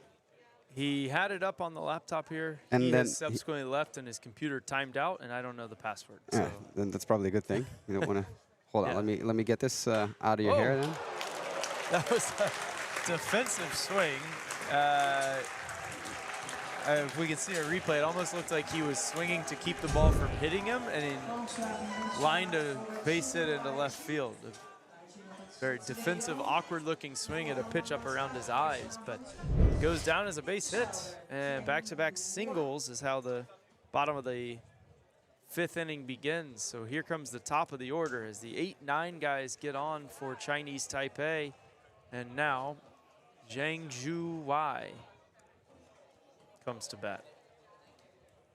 You can tell, Sean, you're a professional. Nothing phases you, and you're just right back into the game as if nothing happens. Just keep going. Keep going. The game keeps going. A consummate professional as you if are. Nothing happens. Bunt, first pitch up in the air. Second time today, Chinese Taipei. Or no, not Chinese Taipei. Second time today in this game. Once for each team now. With a pop-up easy out on what was a sacrifice bunt attempt. So the unsuccessful sacrifice, Shang retired. The third baseman makes an easy play. In foul territory, 1 out. Runners stay at first and second, and here comes Yang Min Yi. Ball gets loose from the Chinese Taipei bullpen. We've seen a lot of that in this game. 6 or 7 times already, I think a ball has rolled out onto the field from one of the 2 bullpens. According to people in chat, we sound fine, so crisis averted, everyone. Yeah, we're good. First pitch, strike, 0-1. Hear the pop of the mitt. No balls, 1 strike, runners at first and second, 1 out. Here in the middle parts of this ball game, bottom of the 5th, tied 2-2. Been a good game so far. Swing and a miss by Yang. 0-2.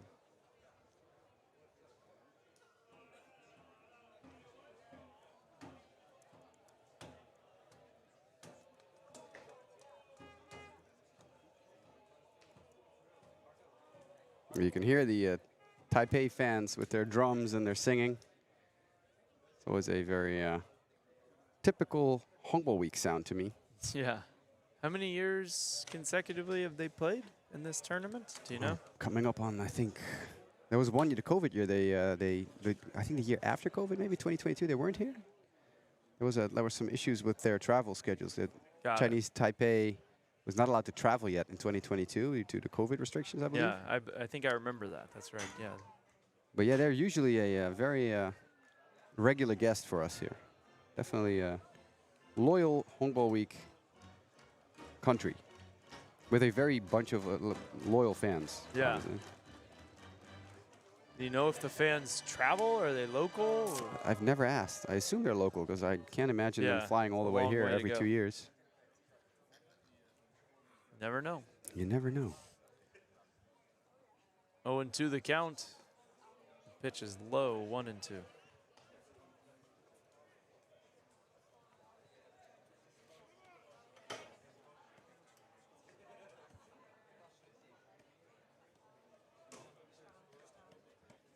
One ball, 2 strikes. Andretta came on last inning in the bottom of the 4th and was able to keep Chinese Taipei running more damage. A chopper to short could be 2. The second for 1, throw to first in time. Very nice 6-4-3 double play, and Andretta does indeed get out of it without allowing any runs. So, couple of hits, couple of one man left, and we're through 5. Tie ball game, 2-2 the score. Gaat ten einde aan de 5e inning.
Aan de 6e inning voor Team Italiaans slag, catcher Giulio Monello.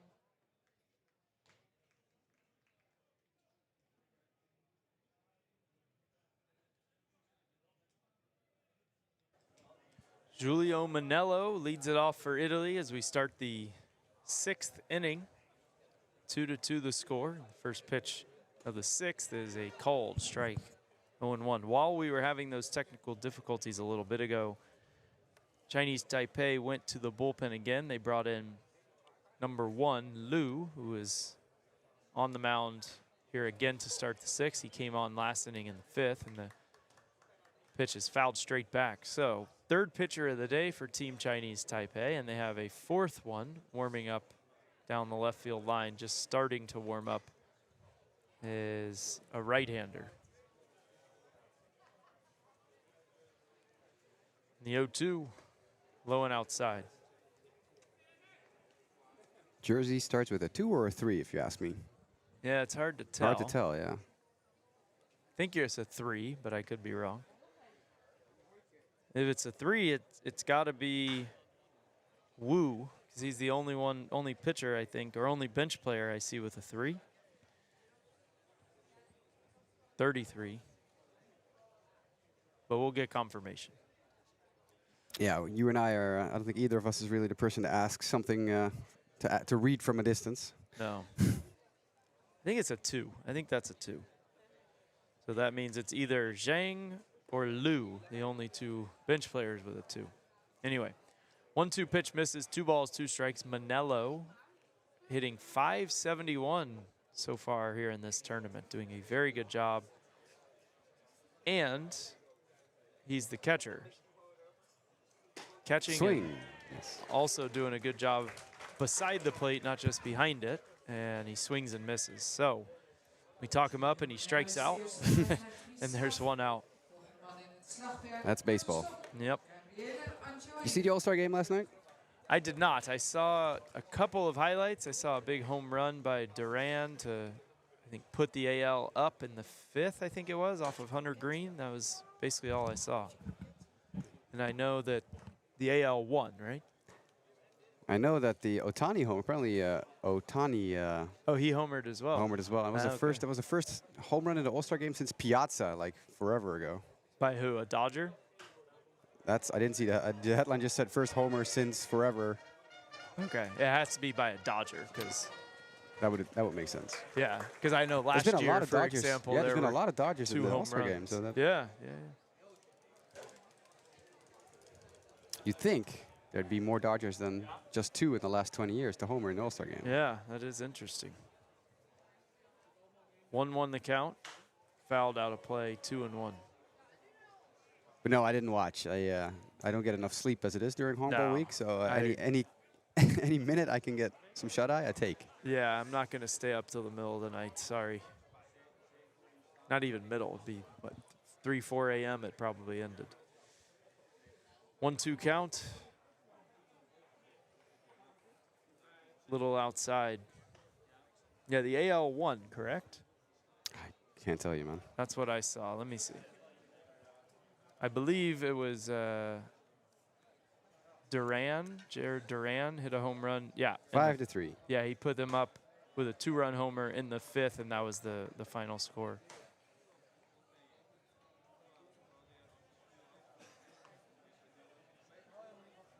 Did Profar get in?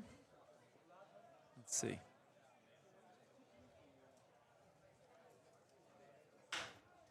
Ground ball to second, 1 hopper, easy play, and there's 2 down. Profar did get in. 1 for 2 with a run scored. Good for him. Goed zo. You heard me, Profar, obviously playing in the Honkball week this week. Wonder if he was up in the middle of the night watching it. I'm sure he was. Yeah. They're not playing until tonight, so he could sleep in today. Yeah, there you go. Skeens, of course, for an inning. Former Honkball Week participant 2 years ago. For sure, yeah. No other familiar names when it comes to Honkball Week, I don't think. Let's look at the AL. Gunnar Henderson or any of those guys? No. No. Adley Rushman? Never got here, no. Yeah, it's interesting. I think if this year's a little different with Team USA sending a junior college team, but in the past, typically your kind of traditional 4-year university, essentially an all-star team of those guys, but very importantly, the ones that were not just drafted, right? So they have to be guys who are just finishing probably their 2nd year of university, who will play next year in college and then get drafted. Right. So basically a year out from them being drafted. And I think it also just needs to fall with good timing. Because, like, for example, 2 years ago, we had Paul Skeens here. We had Dylan Cruz here. We had Wyatt Langford. They all went top 5, less than a year later.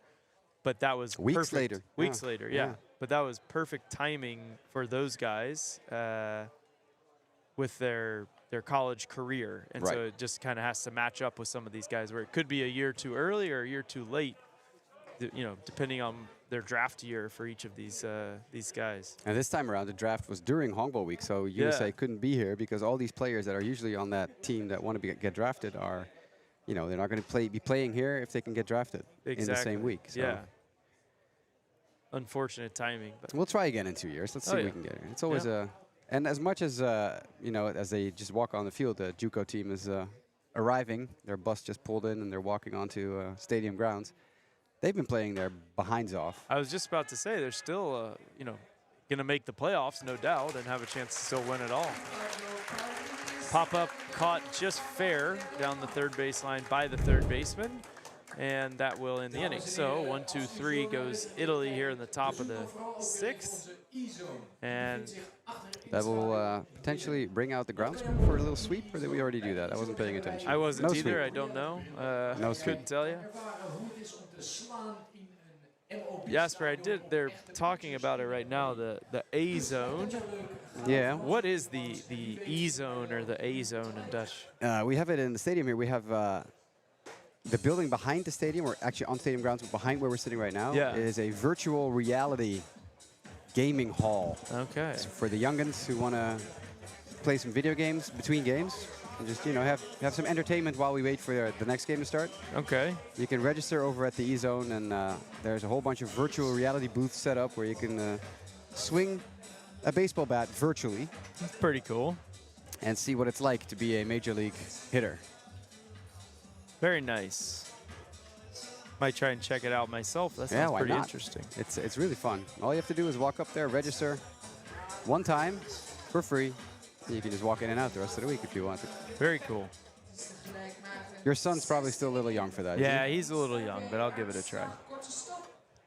Yeah, I was talking about it earlier with David, but I was here on Sunday. I was able to bring my son out, and we came to the Italy versus Team USA game, the 11:30 game on Sunday. It was a beautiful, nice, sunny day. He didn't have the attention span to sit and watch the whole thing, but we watched, 3-4 innings or so. Chopper to second on the first pitch, 1 pitch, 1 out here to start the bottom of the 6th. But we had some French fries, we had a frikandel, we had some ice cream. Good stuff. We had some popcorn, and we played a lot on the softball field over there down the right field line that was open. A lot of kids running around out there. So that's what it's it was for. a nice day, nice day. How's the attendance been?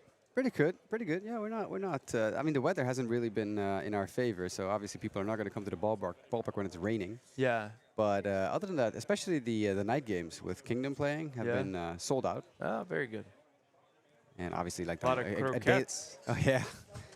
As we're getting served broodjes croquette here, as that is skied into center field. Federico Celli's under it, makes the catch.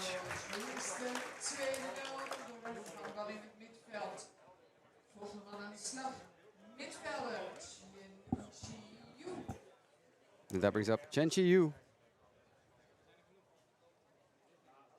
Left-handed hitting center fielder wearing number 77. David and I talked about this the other day. The Taipei team always have, generally have high jersey numbers. They're always like in the 70s, 80s, 90s. 99, 77, 94, I think I remember. Yep. Yeah, There's 96. Yeah, there's an 86 on this team, I think, too. 91, 74, yeah, there's a lot of them. David still owes me an explanation for that. He said he was going to ask the Chinese Taipei team why always the high jersey numbers, if that's a lucky thing or something. Or yeah, I like it. Not a whole lot of high jersey numbers in the Major League Baseball. Aaron Judge came to mind immediately, 99, but don't really have any other readily available. It used to just be like your quirky reliever out of the bullpen would wear like 99 or 97 or whatever, and that was it. Yeah. Oof. Wonder shattered his bat. Yeah, he almost hit his teammate in the on-deck circle. And I need to, you need to go get that yourself, buddy. Why are you? Taipei guy wants a new hitter, but half the bat is for the umpire to pick up. This guy clearly never had to clean up behind himself at home. He's waiting for someone to bring him a bat. Come on, buddy. Let's go.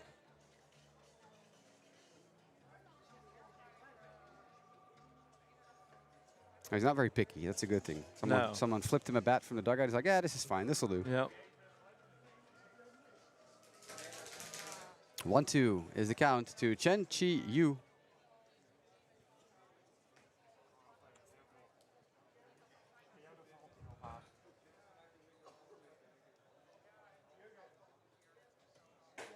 As that pitch comes in there. That's a ball. How have you done with the names for Team Chinese Taipei? There's a lot of similarities. It's a struggle. Chen Chi-yu, Chu Chun, and Chu Vai Che. Yeah, it's a practice. Yeah. I usually joke that anytime I do baseball week announcing, it's by the end of the week, I not only know all the players, but I know how to pronounce their names, and then they leave again to never return. Yeah. So it always feels like a lot of like useless information you memorize, and then you never really need to access it again probably in your whole life. Then again, we're sports broadcasters, so Yeah. our heads are filled with useless information that we can use to fill a broadcast like this in case there's some downtime. Yep. I try to do my very best with these names, but it's if I butcher one here or there, what are you gonna do? Don't hold it against us. Especially for you, broadcasting in your second language. Yeah, that too. And you're doing a third or a fourth language trying to pronounce some of these names. So We'll make it work. I think people will forgive you. Hopefully. I forgive you. I appreciate that. Chun, wearing Jackie Robinson's jersey number 42. With a nice little almost, well, it's not that bad, but it's almost like a little Gary Sheffield bat wiggle. A lot of motion. Not as aggressive as Sheffield used to be, but a lot of movement when he gets set and ready to hit that pitch.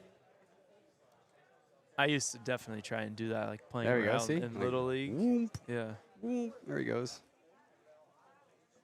Building up a rhythm. That used to be my favorite one, I think, when I was a kid. The Gary Sheffield one? Yeah, he's also from where I'm from in Tampa, Florida, so. Yeah, I didn't really root for the teams that he played for, but I always liked him. Should he be in the Hall of Fame, you think?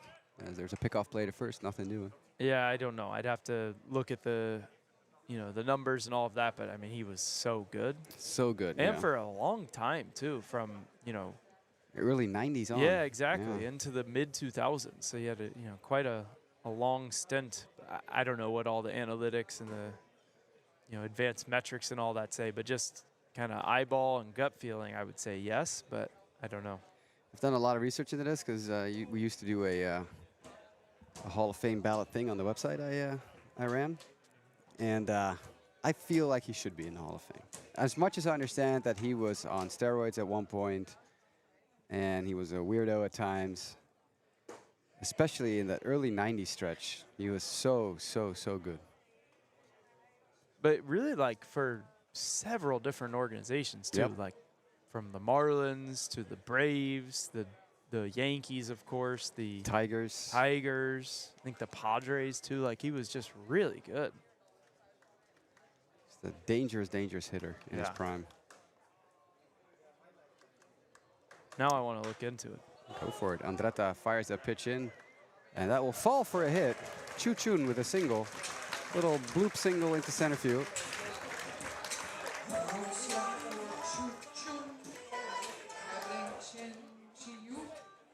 Naar de tweede mond. Aangewezen slagman van Jong. Daarbij is op van Yuchuang.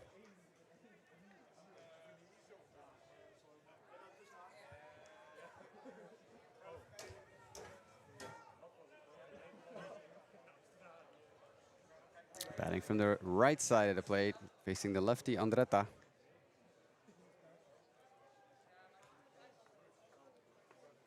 Andretta who came on in relief of Matteo Bocchi, who pitched very well, especially the early parts of his stint, as Andretta fires a strike in there to Fan Yuchuan.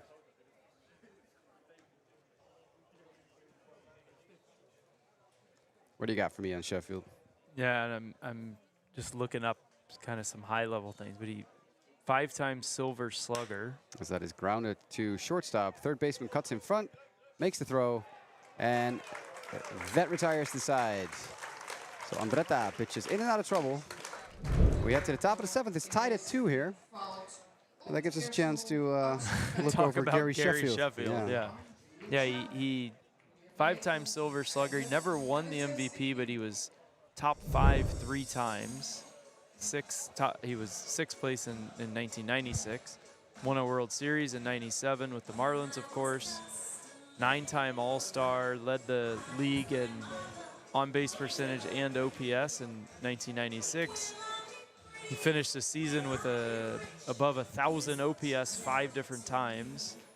surprisingly never led the league in home runs. I thought he did maybe with the Dodgers or the Braves, maybe even the Yankees there in the I mean, early his peak 2000s. was right through the peak of the steroid era, so you would think that it'd be like... That's true, yeah. Coincided with other guys hitting 40-plus bombs.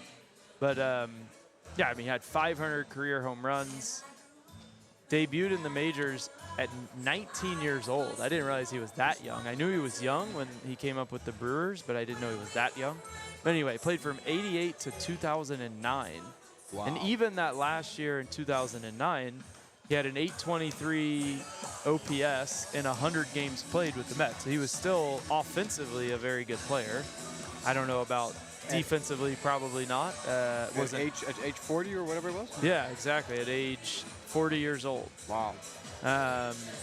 Yeah, positive WAR, but a very negative defensive WAR, as you would imagine, because that was never really his strength anyway, especially as you get older.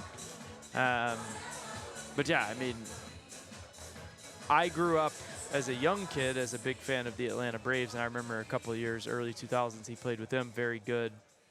I had moved on to becoming a Tampa Bay Rays fan, who were a team that existed by then, but yeah, and then I remember, of course, he had a couple good years with the Yankees. So, yeah, anyway, I think for me, longevity like that should also be a consideration. Like the fact that he was able to still be a good, positive WAR player at age 40 should count for something. But, yeah, other people make the argument for, you know, the peak, if you will. So, I don't know. Argument to be had, but I think maybe I'm a little looser than some are with who should get in or not get in. Oh, I am by no means a gatekeeper. I feel like if anyone, it's a Hall of Fame, right? Yeah, exactly. We can say, as that ball is grounded to second base, handled cleanly, we can safely say that Gary Sheffield was famous. Absolutely, yeah. He had fame. For sure. I mean, people still, for so long. We were just talking about his batting stance, 15 years after he played his last game. And I think people will probably for a long time. And, yeah, I mean, guy was definitely one of the best of his generation. There's no question of that. And yet another pitch clock violation. I have no idea. No, he wasn't pointing at his watch. It's something else. I don't know what exactly. Oh, I thought he pointed at his wrist. Oh, well, maybe I missed that. There's no balls or strike on the scoreboard just yet, but Batista skies it into right field. Oh, nice play over there. Good job by Honkbalweek. Excellent running catch in right field. I really thought that was extra bases off the bat. I thought there was no way he was going to get to that. It was kind of slicing towards him, though, which is what really allowed him to, at the last second, leap up and make it. But, I mean, that would have been at least a double, probably a triple if it gets over his head. So a really, really nice play. Wind blowing into from center to right field helps that ball curve towards Honkbalweek. But still, tracking it down is not an easy feat. No. That was a really nice play. He got a great jump, too, because as soon as the ball was hit, I looked out there, and he was already dead sprint and took a perfect route to the ball.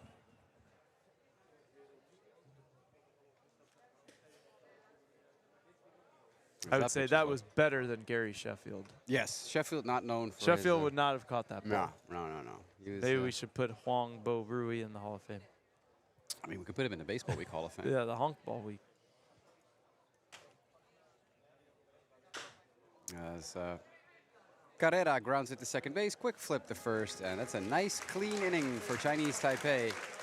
And they are due a run. It's 2-2. We're heading to the bottom of the 7th inning here in Haarlem.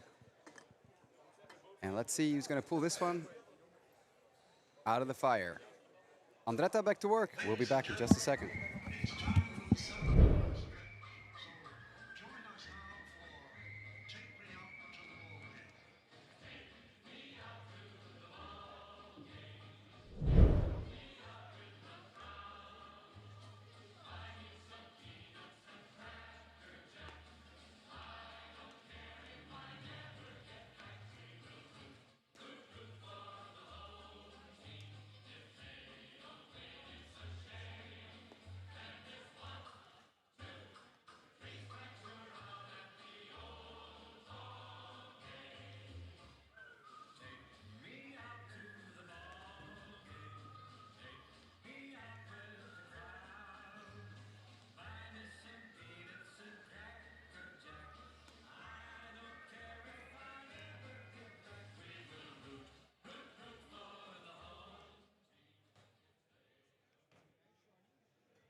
Back to work here is Andretta. Fires the first pitch into Laichun for a strike.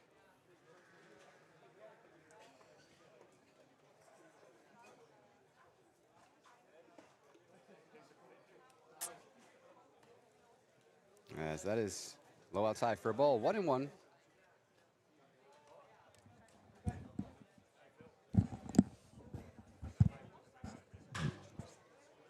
Grounded to second base. Ricardo Paolini, quick underhand flip to first. Plenty of time for the out.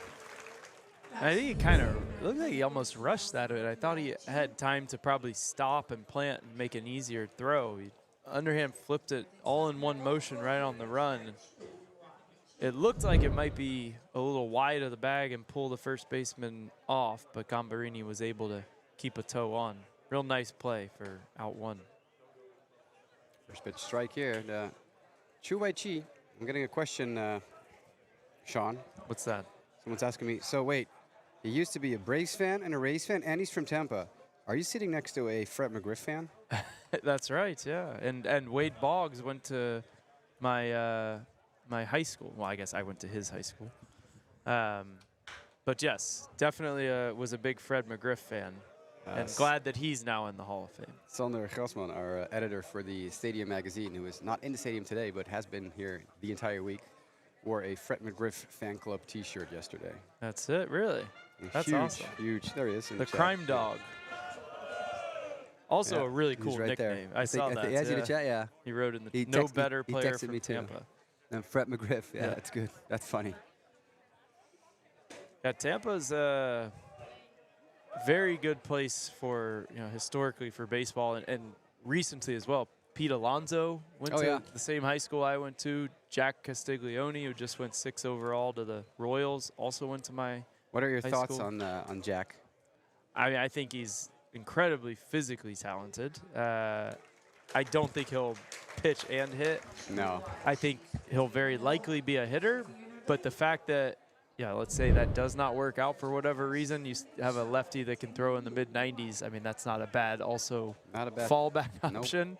I do think he should try to keep doing both, though. I've heard a lot of people say he needs to pick one now. I think the Royals said they're going to let him, attempt to do both. Again, I don't think we're looking at the next Shohei Ohtani in terms of how good of a pitcher he is, and obviously one of the best hitters alive. But from a physical standpoint, he's incredible. He's such a big, strong guy, and also extremely fast, very similar to Ohtani in that sense. Ooh, that is looped into right field and fair ball. And that'll be 2 bases for Yang Min-yi.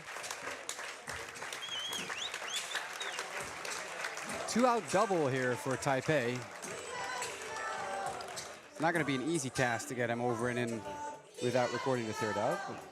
Emma asks, what happens if this game is tied after 9 innings? I assume we go to extras? Extra innings and tie break.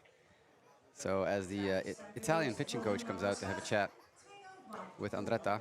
Yeah, we talked about it earlier, but we haven't since you came on the broadcast, Jasper. But yeah, this is a win or go home type situation in terms of the winner of this game will be guaranteed a spot into the playoffs, and the loser does not make the playoffs. So really very important that for both of these teams, if they want to continue and have a chance to win this tournament, that they win this game and able to make the playoffs. It's 2-2 right now. We're in the 8th inning. Chinese Taipei, a runner in scoring position. But this game very much in the balance right now here. And yeah, we're going to have to find a winner, however many innings that takes us. If we have reached 9 innings, we've completed 9 innings, and there's still a tight ball game, we'll go to the 10th with runners on first and second base at the start of every inning. So first and second. First and second, yes. How come the first base as well? That's the European or WBSC rules. Oh, really? Yeah. Interesting. We put I one wasn't on first aware and of second, that. so there's also a chance that you can turn a double play. Exactly, yeah. That's interesting. Because I guess that's a otherwise, little if you- more fair. Yeah, if you put a runner at second, you bunt him over. There's one out. You put a sacrifice fly in the air, you score him. Like, Exactly, it sounds yeah. very easy. It's obviously not as easy when you're standing in the batter's box. But when you put a runner at first, you can also bunt or run into a double play. Exactly, yeah. It's a It little adds- more fair for the defense, Exactly. I suppose. It yeah. adds a defensive component to it that just having a runner at second doesn't have. I like it. I had never heard of that until you just said it, but my quick gut reaction is I like it better than just the runner at second. And Taipei will for sure not be looking to go into extra innings again. I don't know if you heard what happened 2 nights No. ago in the game between Taipei and USA. Went to extra innings, tie ball game, top of the 10th. Taipei runners on first and second, and they hit into a triple play. Are you serious? Wow. It was a line drive hit to center field, and as much as we now know due to video evidence that it wasn't a catch, it was ruled a diving catch by the U.S. center fielder who then doubled off 2 runners. 2 runners? Who all saw the ball land and started running because they knew it wasn't a catch. Oh, no. And it was ruled a catch anyway. That's terrible. So that was a triple play. And then the bottom of the inning, the U.S. second pitch base hit scored the winning run, and they walked it off. So Taipei will not be looking to go into extras again. Don't have very good experiences with that in this tournament so far. No, that's awful. I did not know that. I heard that there was a dramatic ending, but I didn't know the drama details. That's There terrible. was drama, all right. By the way, Emma just put in the chat, she said, that's interesting, thank you. I'm new to baseball, first time following Honkbalweek. So if you're new to baseball, one of the first things, there are no ties in baseball, basically. It's In one of real the- baseball, In no. real baseball, yeah. And very famously, there's also no clock, which means, yeah, we can play for a very long time. Hopefully that won't happen. There's a very interesting podcast documentary about the longest baseball game ever. Have you ever heard it? I've not heard the podcast, but I know the game, and 2 very famous people played in it. One of them, whose name I just said a couple minutes ago. And Cal Ripken as well, if I'm not Yeah, mistaken. Wade Boggs and Wade Cal Boggs Ripken and Cal Jr. Ripken, there you Yeah. go. That game lasted, what, 28 hours? or Something like that, yeah. Crazy, crazy long game. Really interesting podcast, too, because it was back in the day when they're, you know, it was a long time ago, obviously. It was minor leagues, and Wade Boggs and Cal Ripken in the minor leagues is forever ago. Yeah, exactly. And they had radio broadcasts, and there's one lady who recorded the entire game on tape. Jeez. And that's the only remaining recording. And there's interesting interviews in that podcast with people behind the scenes from that game. Like, no, we don't stop the broadcast. We just continue the broadcast. 8 hours and 25 minutes. Game lasted 33 innings. 33 innings, that's right, yeah. So they actually stopped it in the That's right. middle of the night and then picked it up the next day. And thankfully, it was ended like the first inning after they restarted it ended. 3-2 the final. Could you imagine sitting through 33 innings and seeing 5 runs? It's nuts. I mean, I love baseball. That sounds terrible. It was really interesting to hear interviews in that podcast with the people broadcasting that game. They were like, we were just having a great time. We were just sitting in the booth. We were having a beer, eating snacks, because we had to keep doing the broadcast. Because our boss kept saying, we're not stopping the broadcast. Yeah. As long as you're playing, we're broadcasting. It's amazing. I called a game in the minors. So I used to be a minor league broadcaster for those who aren't familiar, which is, I assume, everybody. And I called a game. Oh, in the left field, and Italy have a man there. So we'll head to the bottom of the 8th inning, and it gives you a chance to finish that story. yeah. I was just gonna say. Top of the 8th, sorry, excuse me. I called a game in 2014, I think it was, and it was in Augusta, Georgia, and it was about it was more than 5 hours. It was less than 6, more than 5. But yeah, I mean, the game started at 7 o'clock, and it's after midnight, and you're just sitting there. And by that point, if I remember correctly, it was the middle of the week, so there weren't that many people there at the start of the game. And by the end of the game, you could look around and you could count the people in the stands. That's amazing. And you feel like you're talking to yourself. And that was only 5 hours, so this was, you know, barely more than half of what this game you're talking about. So I can only imagine hour 6, hour 7, hour 8. Like, it's just, it sounds terrible. Yeah, that is.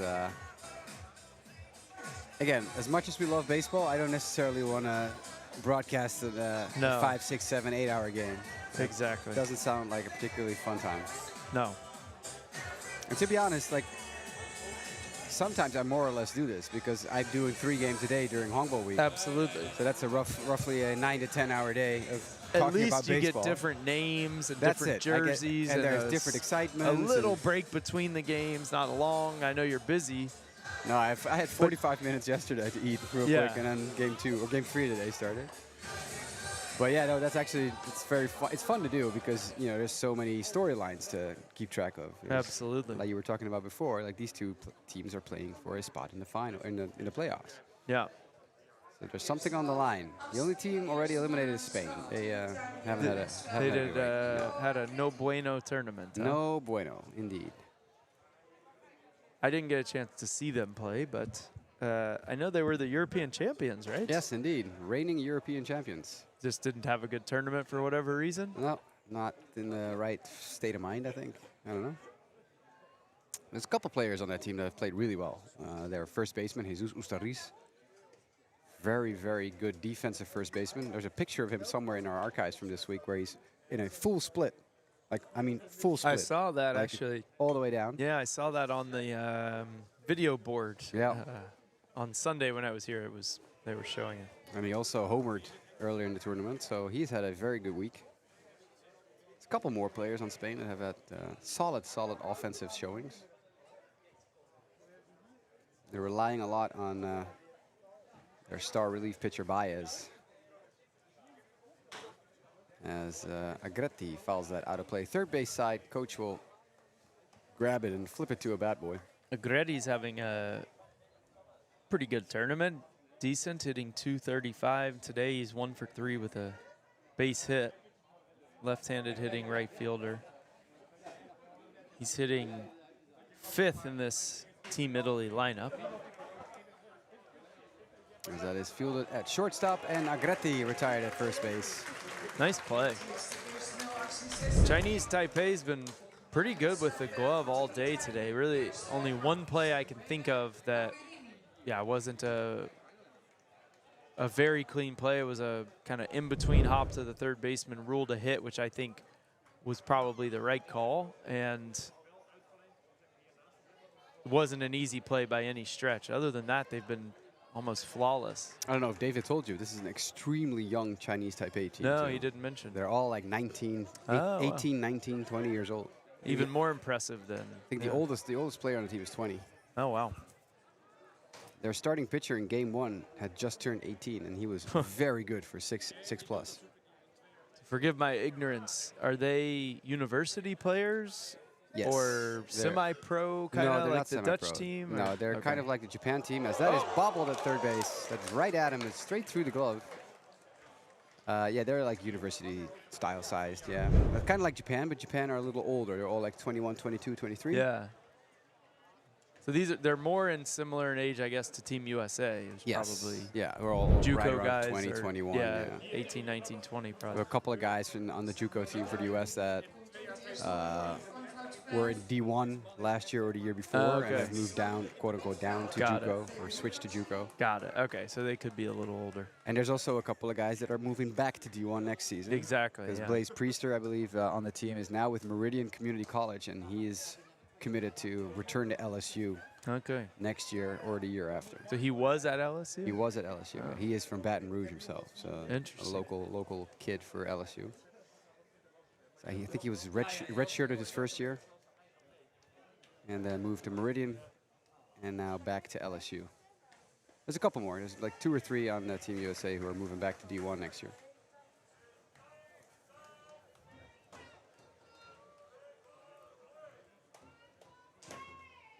A lot of players from Iowa Western Community College on that team. Apparently that's a JUCO powerhouse. It is, yeah. I don't know much about it other than I know a lot of pros do come from there. Hey, nice catch with the hat. Fan takes the hat off and uses it as a glove. Nicely done. That's a Team Kingdom of the Netherlands hat, too. It is, yeah. Very good. A lot of those are. I like the hat with the crown logo. I think I might actually buy one after you this can, game. yeah. I saw them over there, yeah, in the tent. A couple of stands here, a couple of companies around that sell Kingdom gear. It's the navy blue with the orange crown logo. I really like it. It's one of my favorites too. I don't have the fitted one yet. Maybe I should buy a fitted one. As that is lined in the center field by Chelly. He doesn't hit a lot of base hits, but when he does, he hits it hard. Coach coming out for Taipei. And I think we'll get a new pitcher as someone is trotting in from the bullpen.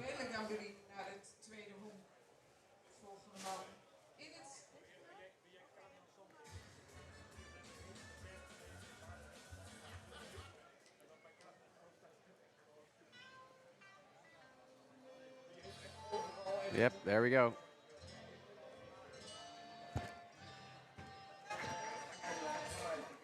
'24, Jong ZW. I don't know the.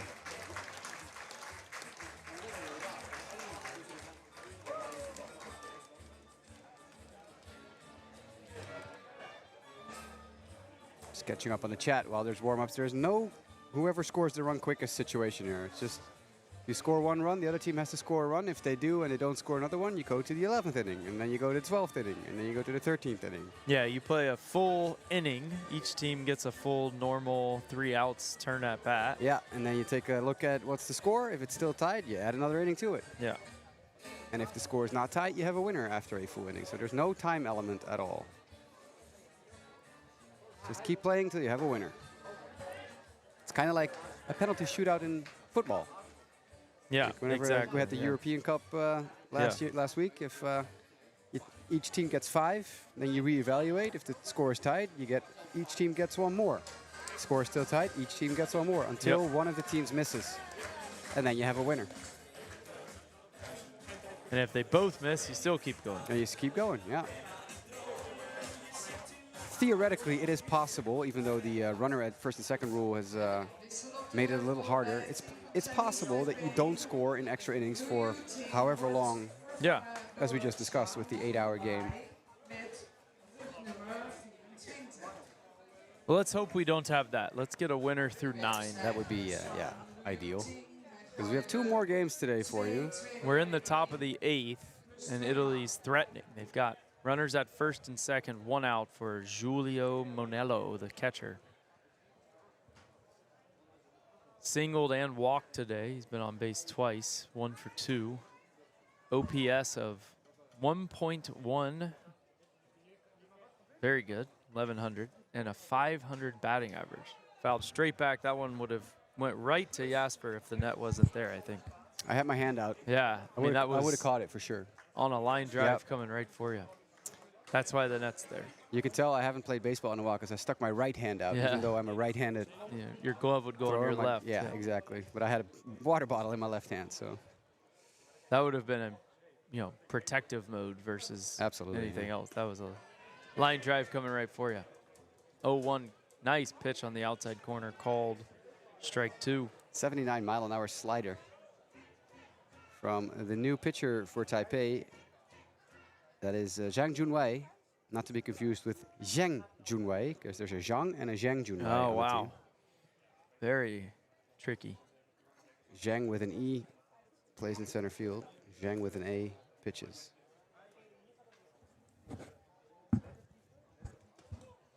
Oh, close.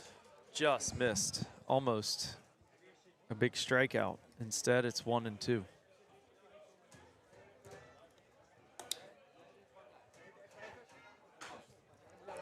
Look out. Heads up. Back towards the concession area. Monello stays alive.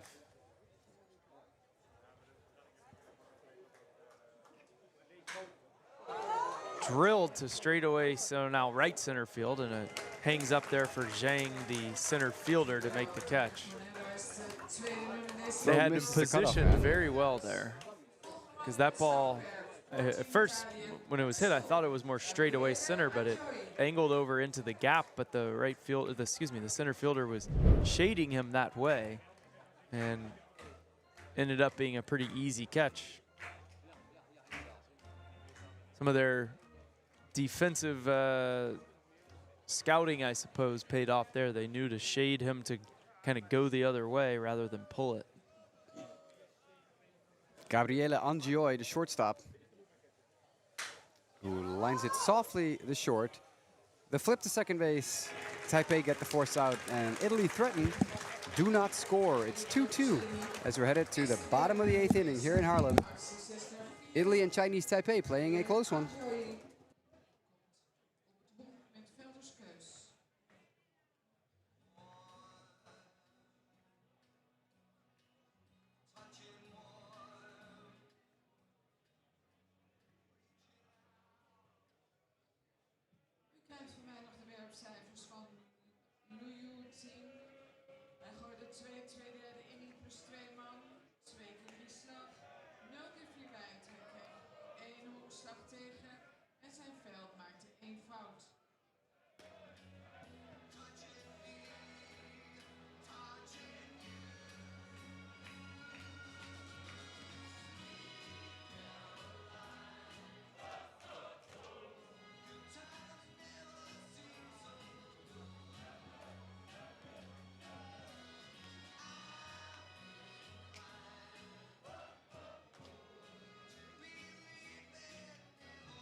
Team Italië hebben we een wissel.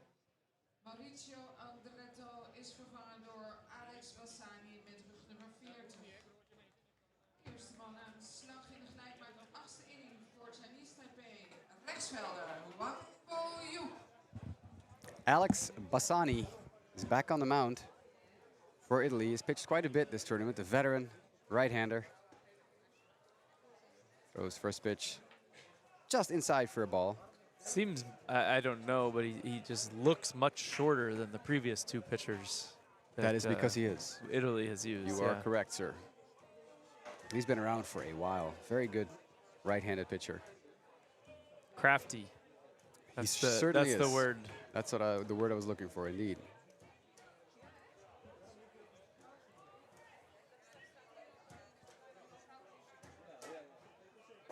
Swing and a miss. Nice Long pitch. Borui. Had some real nasty dive, late movement. Almost like a sinker. Yeah.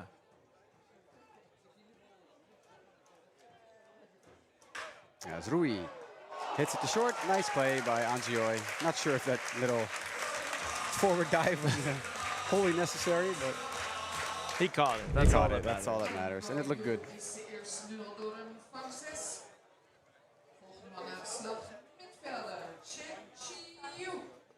That brings up Chen Chiyu in center field today for Chinese Taipei.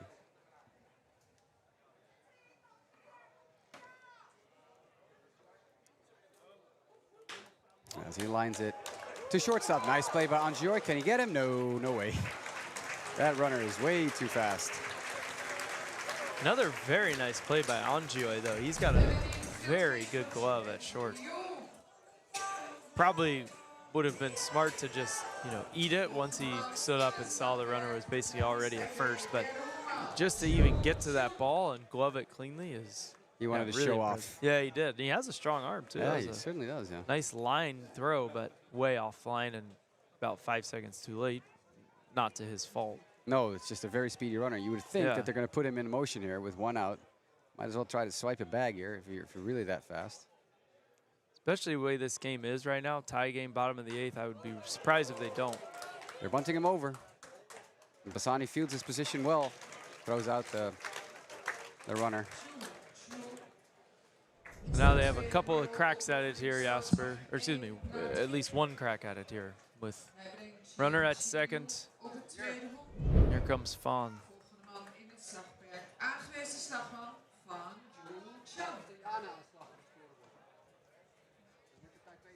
The DH coming up.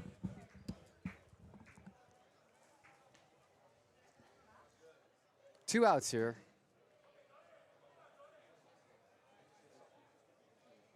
Runner in scoring position. Another nice pitch. Would you have tried to steal a base there instead of bunting him over with one out? I might have tried it, yeah. I'm not The result would be more or less the same. I mean, you have a runner in scoring position now, but there's two outs, so you need a base hit. Yeah. Whereas if you... I'm not as much of an expert on these rosters, but if he's as fast as you say he is, yeah, I probably would have. I mean, I'm going off what I just saw, of course. Like Yeah. Righty, He looked pretty fast. Yeah, righty on the mound, fast runner. Also, Bassani doesn't have a very quick wind-up. I probably would have been aggressive and sent him. Or hit and run. Yeah, or hit and run, exactly. I just don't like giving up an out here late in the game. You want to try and play for the win. Yeah.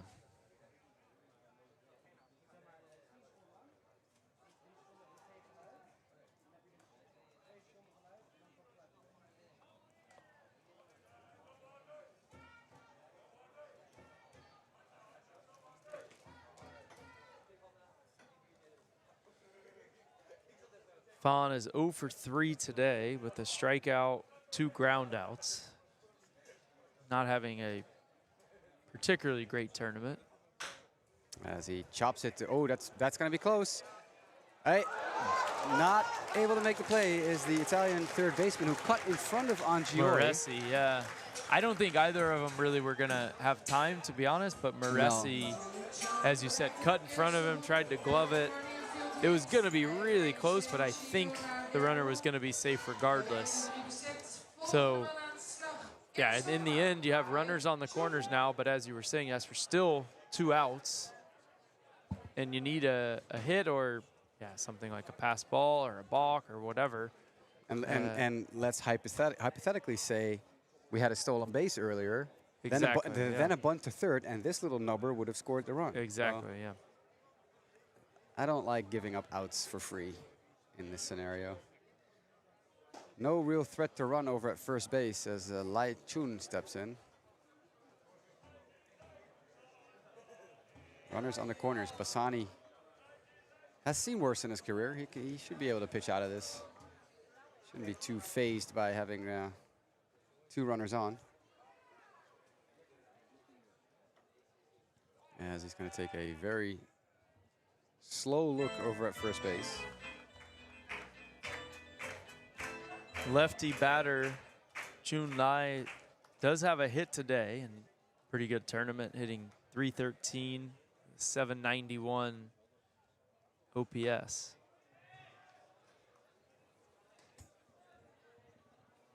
One ball, one strike.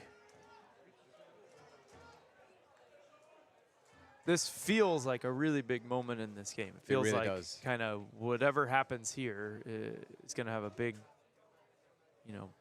determination in the outcome of the game. I mean, seems obvious, bottom of the 8th, but it feels like a big moment. Bassani can pitch out of this. That'll be a momentum boost Absolutely. for the Italians. Yeah, either Chinese Taipei is going to find a way to get that guy from third in, and they're going to really take control of the game, or, as you said, Italy get a big shot in the arm if they're able to wiggle out of this.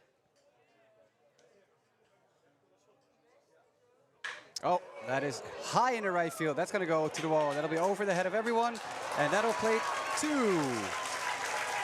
As Chu Wei-chi hits a 2 RBI double off of Bassani, and Chinese Taipei take the 4-2 lead. You called it, Sean. You said this is a big moment in the game. And Taipei comes through. Yeah, I mean, you called it. It was a very well-struck ball by Chun Lai. And, yeah, off of the wall, plates 2. Just a beautiful job on a 2-1 pitch. He had a hitter's count. Bassani had to come with a pitch in the zone. And, I mean, you could hear the crack of the bat. That was a perfectly well-struck ball. Nothing the defense could do. And, yeah, Chinese Taipei now takes control, and they're essentially 3 outs away from the playoffs. our scoreboard was so fast that they had the next hitter already on the scoreboard. It was Lai Chun with the base hit. Oh, sorry.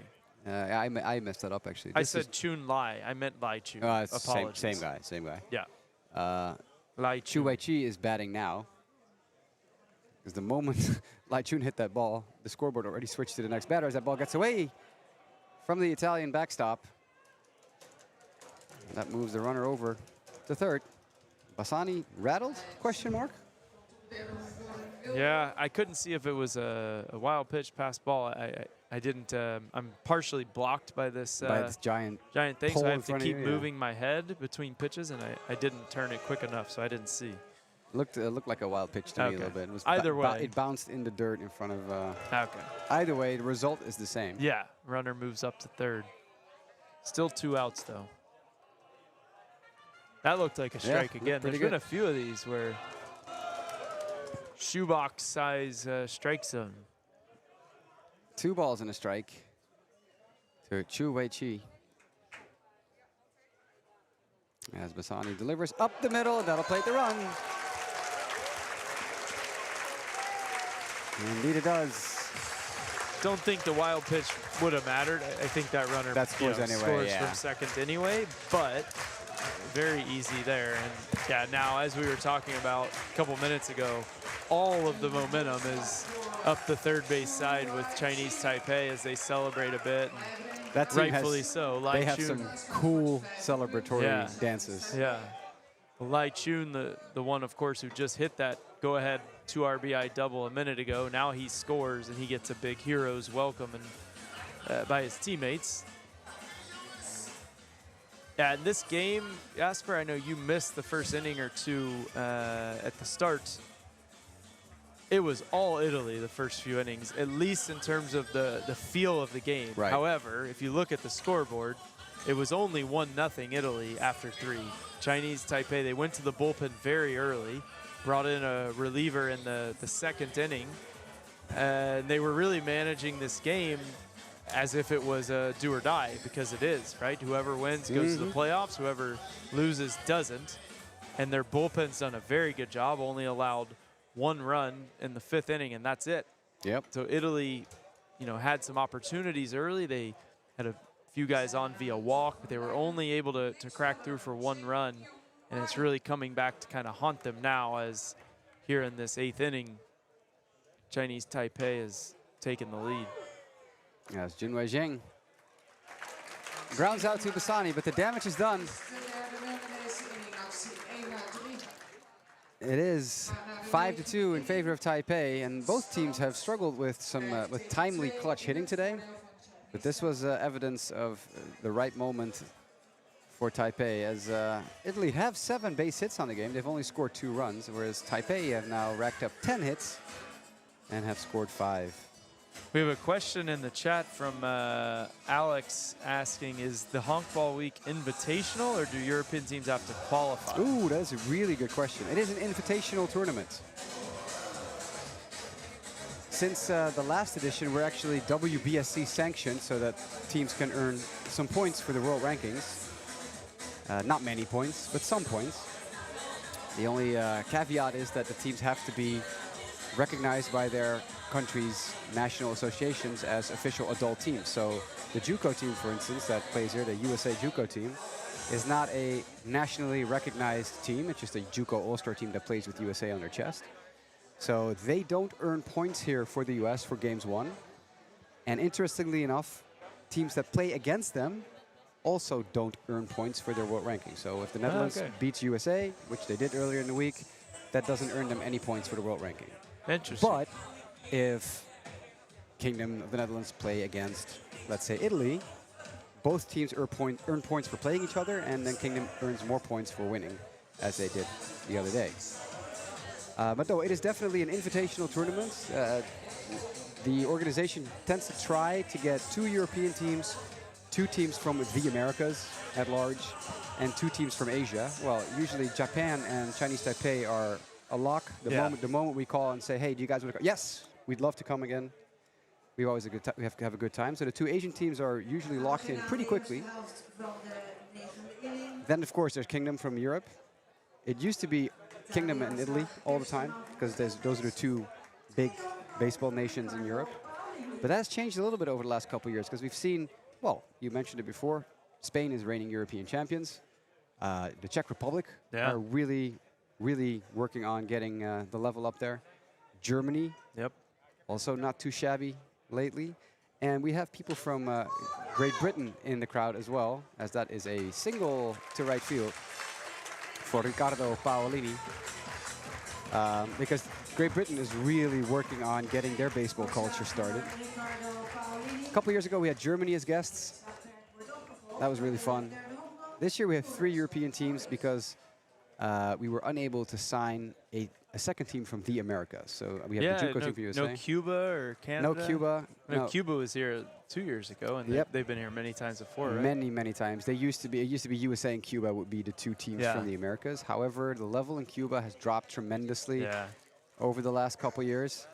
And also, financially, it's getting harder and harder for the Cubans to make it over here. I know and we've been open about this, there were advanced talks with the Dominican Republic. That fell through at the very last second. We were this close to signing the Dominican Republic to be our second team from the Americas. That would have been cool. We've had Puerto Rico in the past. Not this time around, though. That was a fun team. That Puerto Rican team that we had, like, I think 10 years ago. Coaching staff with former major leaguers Carlos Baerga, the Cleveland Indians. Second baseman. And Jose Valentin, shortstop, longtime Brewers and White Sox shortstop. So in the end, we decided as an organization, we're going to reach out to a 3rd European nation.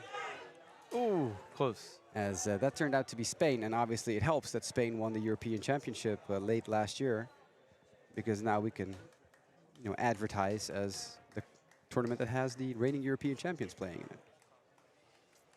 So that worked out. Spanish Federation has been really cool working with us, really helpful. Willing to accommodate, as that is a nice strike 3 pitch to Moresi.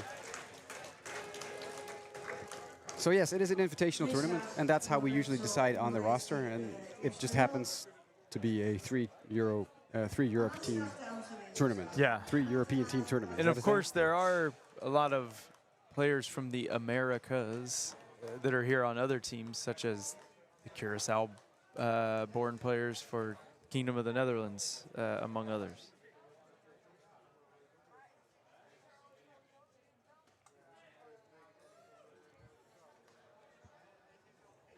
1-0 the count to Batista. Tying run in the on-deck circle now for Italy. Batista, the 3-hole hitter today. 0 for 3, but he has scored a run. Having a pretty good tournament. Oh, sorry, I was reading Moresi's information, excuse me. Batista is 1 for 4 with a single. And yeah, as I was about to say, having a pretty good tournament, hitting .385 with a 1.192 OPS so far. Does have a home run. 2-0 the count. And check swing, they appeal. No, he didn't go. And this is a really, really big, I know I've said it a few times, in the 8th, Chinese Taipei stepped up right at that moment. But if you look at the lineup here, Batista hitting 3rd, the DH, if he gets on board, all of a sudden Italy has the tying run at the plate. And he's going to get aboard on a 4-pitch walk. That's a big walk there. If you're Italy, don't try and do too much. Don't try to be a hero, right? Just keep the line moving. Yep. And they've done just that. So here comes one of their better hitters, and they'll get a lefty on righty matchup unless Chinese Taipei is going to go to the bullpen. This, I think, is the pitching coach. Yeah, I don't think anybody was even warming, if I'm not mistaken. So there's a bunch of white jerseys in the bullpen, just not actively doing anything. Yeah, they're just walking around. Talking about their days. Yeah. What to have for dinner tonight, maybe. But if you're Italy, I mean, yeah, obviously you have to take advantage. It's the top of the 9th inning, and you're down by 3, but you've just basically been given a small gift there with a 4-pitch walk to bring up your number 4 hitter, your cleanup hitter. And if you are, Jesus Carrera Lopez, you've got to find a way to come through here. He's been on board a couple of times today, a single and a walk. Yeah, and don't worry about a 3-run homer. A walk or a single or anything is great. Just find a way to get on base. Keep the ball rolling, yep. Put the pressure on the defense and the pitching as that first pitch called a strike. Vince op het eerste hok met rug nummer 18, Wang Yun.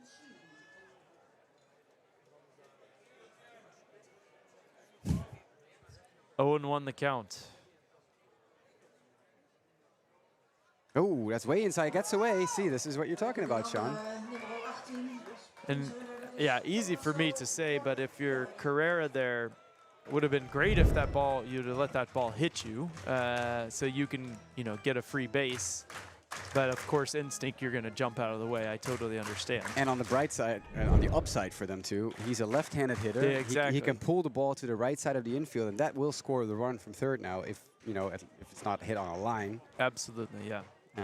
So that if you're Chinese Taipei, and there's no double play opportunity. That's exactly right. Does remove the double play, which is probably the biggest development. But if you're Chinese Taipei, you really don't care about that runner at third. You'll gladly sacrifice that runner for an out. Just focus on the hitter. Tommy Battioni has come in, by the way. Tommaso Battioni. Tommy Bats is in at second base. He came in at first base as a pinch runner. Tommy Two Bats, as David Resnick likes to call him.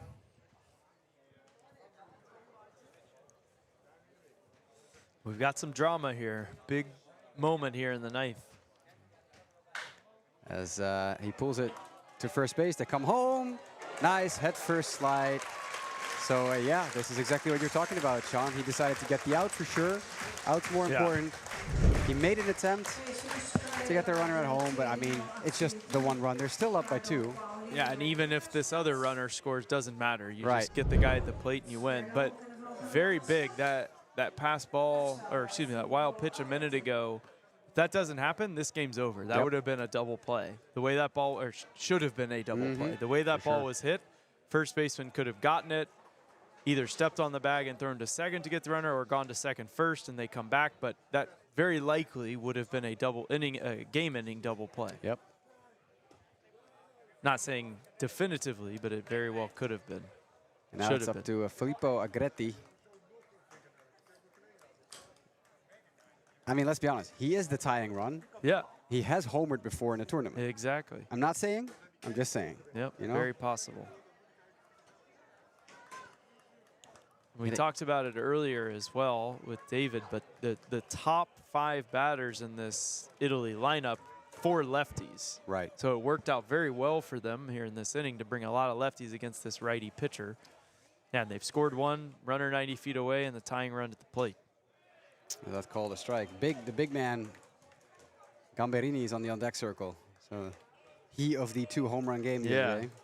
Yeah, if you're Chinese Taipei, you really don't want to see him hit. Nope. So I think you've got to go after Agretti right here, no question. Oh, beautiful Nice breaking pitch. 78-mile-an-hour slider swung right through by Agretti.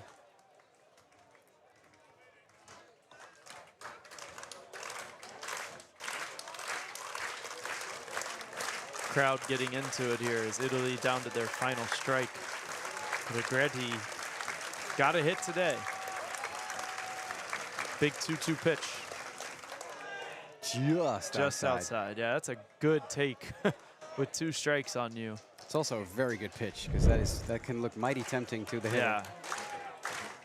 So, good baseball on both ends here.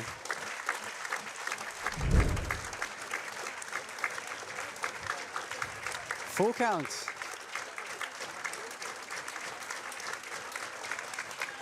Foul back to the screen.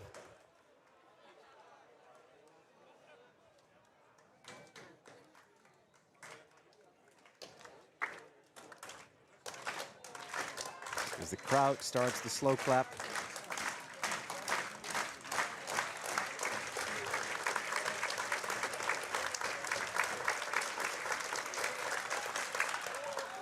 As Agretti really defending the strike zone well now. This is a really good at-bat, no matter what happens. Pitches too close to take are fouled off. He has also displayed a very good eye at the plate, laying off of a couple of really close ones.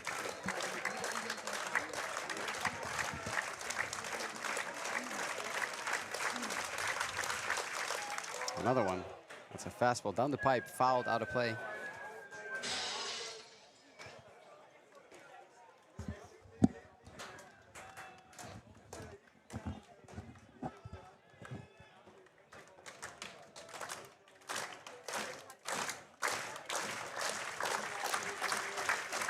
And we'll do it all again. 3-2 pitch coming in.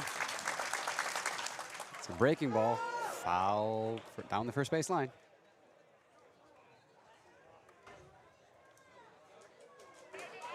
And if Agretti is able to reach, he's given Gamberini a lot of pitches to look at whatever this pitcher on the mound currently has. If he reaches, do you think we see that new pitcher down the line? You would think so, right? Another big 3-2 pitch. And guess what? This is a great at-bat. Foul down the first base line. So Agretti early on a lot of the breaking stuff and late on the fastball, as he's fouled the fastball off to the left side of the stadium, and he keeps fouling breaking stuff off down the first base side of the field. Another full count pitch coming. The leg kick, the pitch. That's low, ball 4. Good job by Filippo Agretti. Chinese Taipei team thought it was a strike. I thought it was a little bit inside. Yeah, I thought so too. That was close. That was a really close pitch either way. It did not miss by much. That was at 94 miles an hour, by the way. I'm being informed of by Jacob Kuna sitting in front of me. You could see the reaction from the Chinese Taipei fielders. They really wanted that strike call, of course. Would have ended the game, but instead. Yeah, we saw a home plate umpire, and you could also tell the pitcher when he asked, like, yeah, it was inside. Yeah, it was inside. And I tend to agree from where I'm standing. I'm not on top of the plate, but that looked inside to me. Yeah, it was a little bit, I think, yeah. A really good pitch anyway.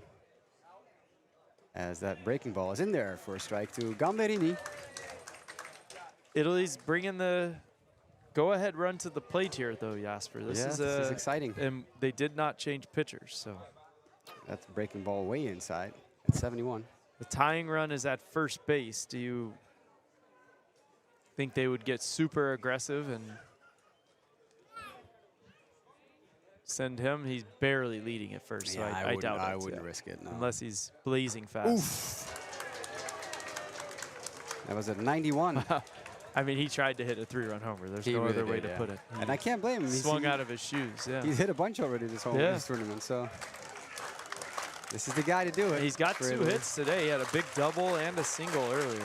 But now a 1-2 pitch, and it is outside at 94 again. This has been a very entertaining game. A little bit of a, let's say a slow start. Slow, picked up a little in the middle, slowed down again, 6th, 7th inning, but then in the 8th, 3 runs by Chinese Taipei, and now here in the 9th. Swing Italy. And a miss. Samuele Gamberini strikes out.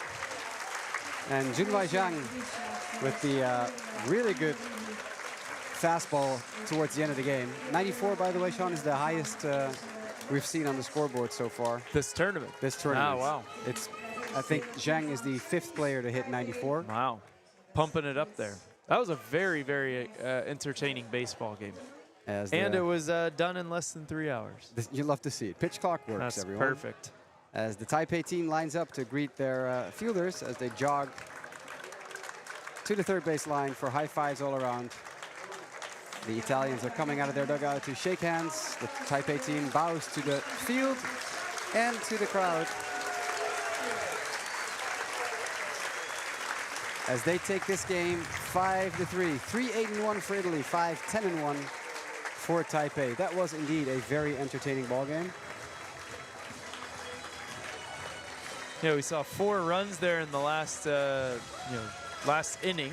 3 in the bottom of the 8th by Chinese Taipei, a run in the 9th by Italy, tying run on base at the end. Yeah, it had basically everything you'd want. Some really good pitching performances, some timely hitting.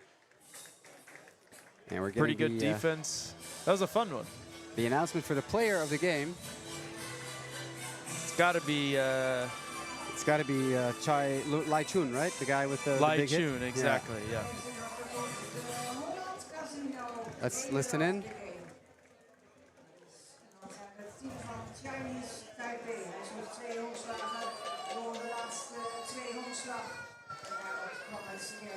punts binnen voor Chinese Taipei met rugnummer 96. Lai Yeah, Chun. we were right. It is indeed Lai Chun, named player of the game. Had to be.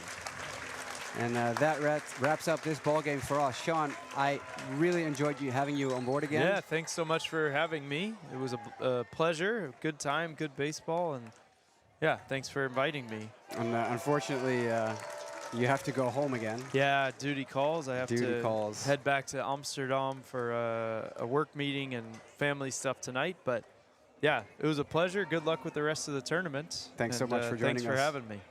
And thank you all at home for watching and for hanging out in the chat. It's been really fun having you around again. Stick around, because there's more baseball to come today. We'll be back with you at 3:30 for Team USA against Team Spain. That's 1 hour from now. Team USA versus Team Spain. And then tonight at 7:30, the one we've all been looking forward to, Team Kingdom of the Netherlands against Japan. They're a very good Japanese team against the undefeated Kingdom team tonight. So we'll hope to see you in an hour. USA, Spain at 3:30 local time.